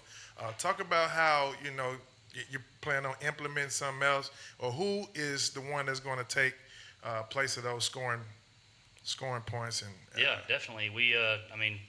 graduated two really big offensive pieces between Carter Holland and Gus Scroggins. I think when I added it up combined at the end of the year, it was like 36 points a game and almost 20 rebounds between the two of them. Carter was usually good for 20 and 12 or 20 and 13. So it's a big thing to miss, a big thing to lose. But I do think we've got the pieces to hopefully, overcome that. I'm excited about the growth of a lot of our guys. Hester's come a long way. He's improved daily, and not just as last year he played the point for us as a sophomore. So taking care of the basketball, but he's a scorer. So being able to get him off the ball a little bit with, I think Sam Standridge, he's a football guy, so he's not here today, but he's going to be able to help run the one and get Hester off the basketball to shoot it a little bit more. And then Gus, big physical freshman, we're hoping he can come in and help with the rebounding. He can score the basketball 3 levels. He's a talented kid.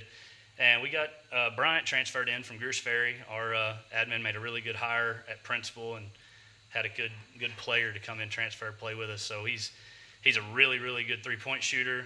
Really stretched the floor, and it's going to make it fun for us offensively. We've got probably more weapons.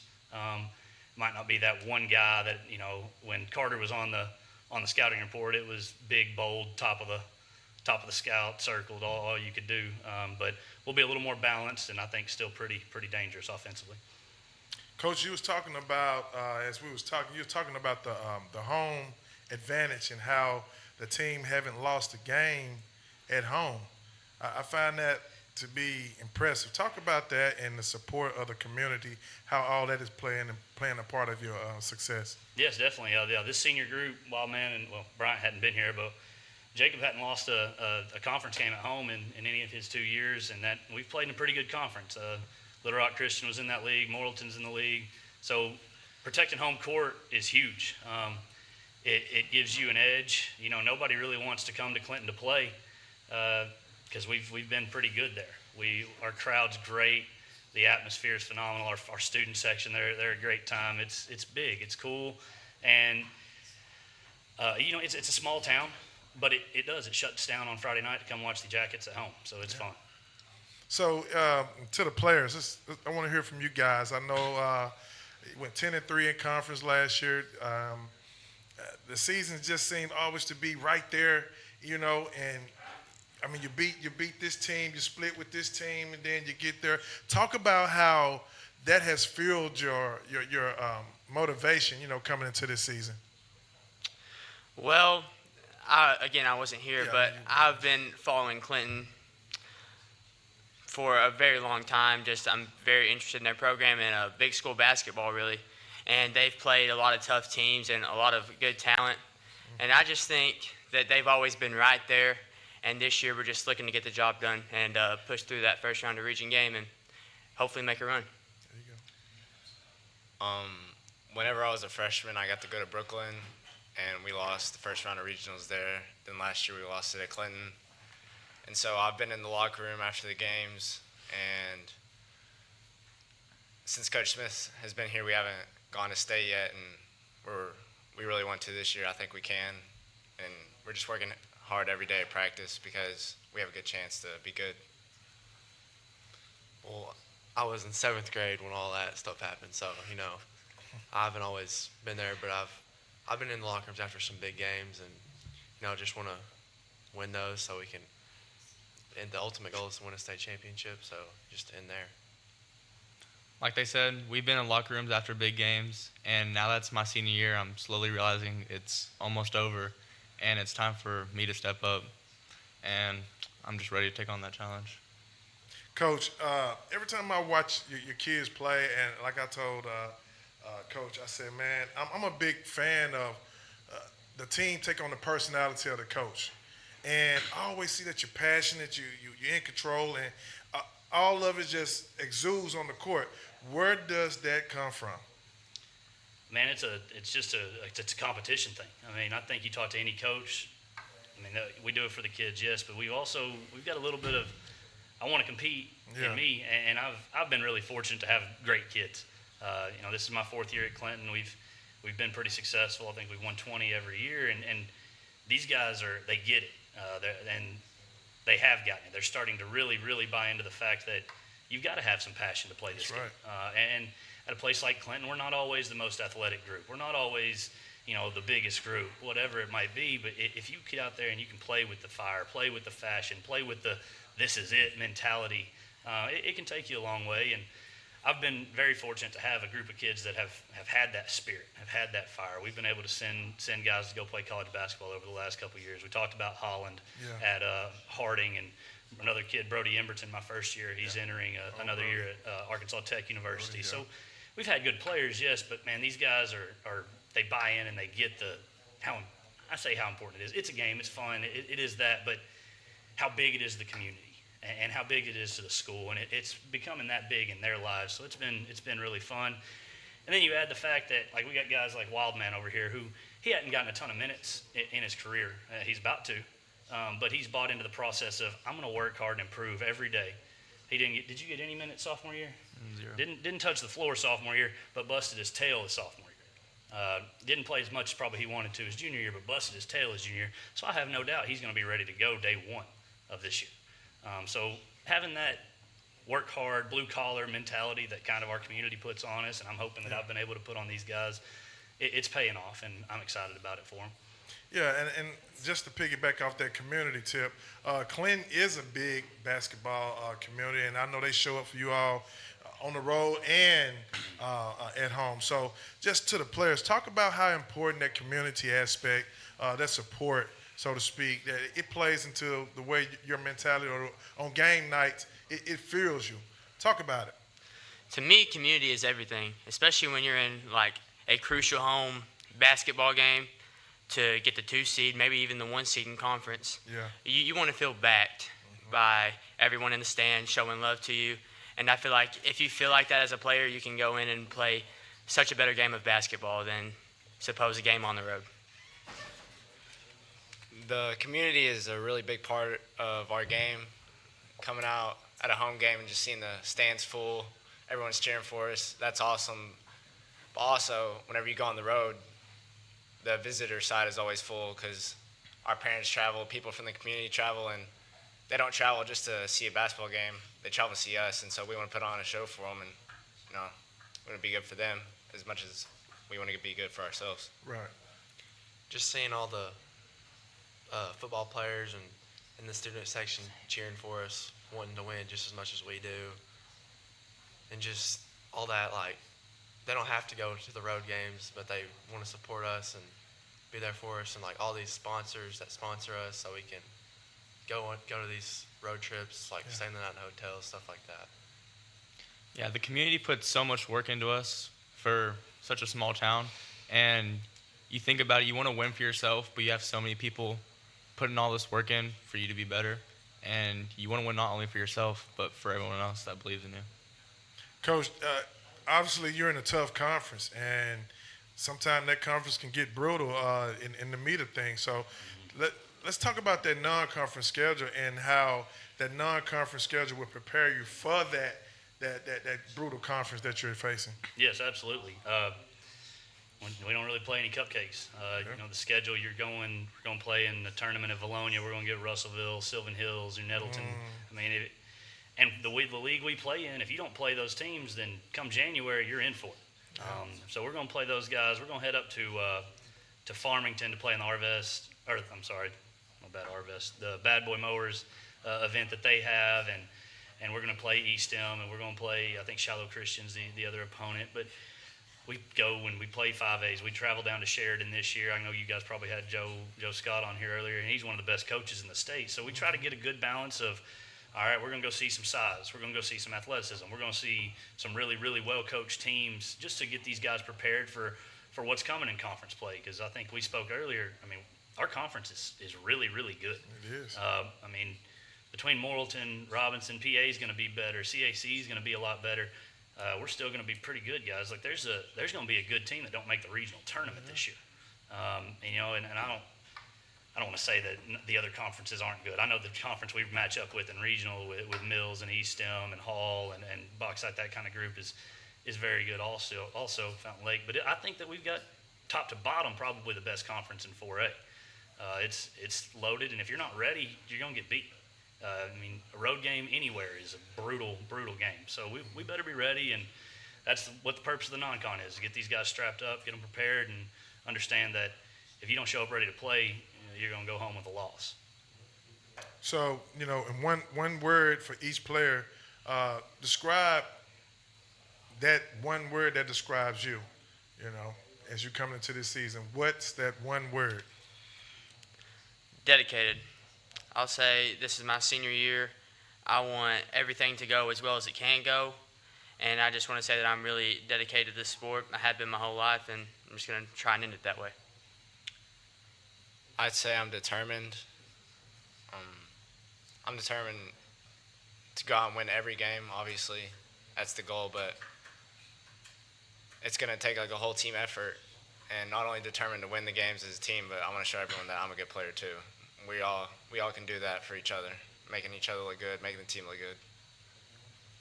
I'd say fearless because I don't care who we're going against. I want to beat them no matter what. It doesn't matter if it's a 5-star or anybody. I just want to win. I'd say I'm ready. I've spent the past 3 years putting in as much work as I can to finally get the chance to help my team. I come in the mornings, shoot. I come in the afternoons and shoot. I'm just ready to be a help to my team. Coach, and if you were to put a word on the bulletin board for this team to look at before they take that first game, what would that word be? I'm going to give you a hyphenation. Okay. It's all in.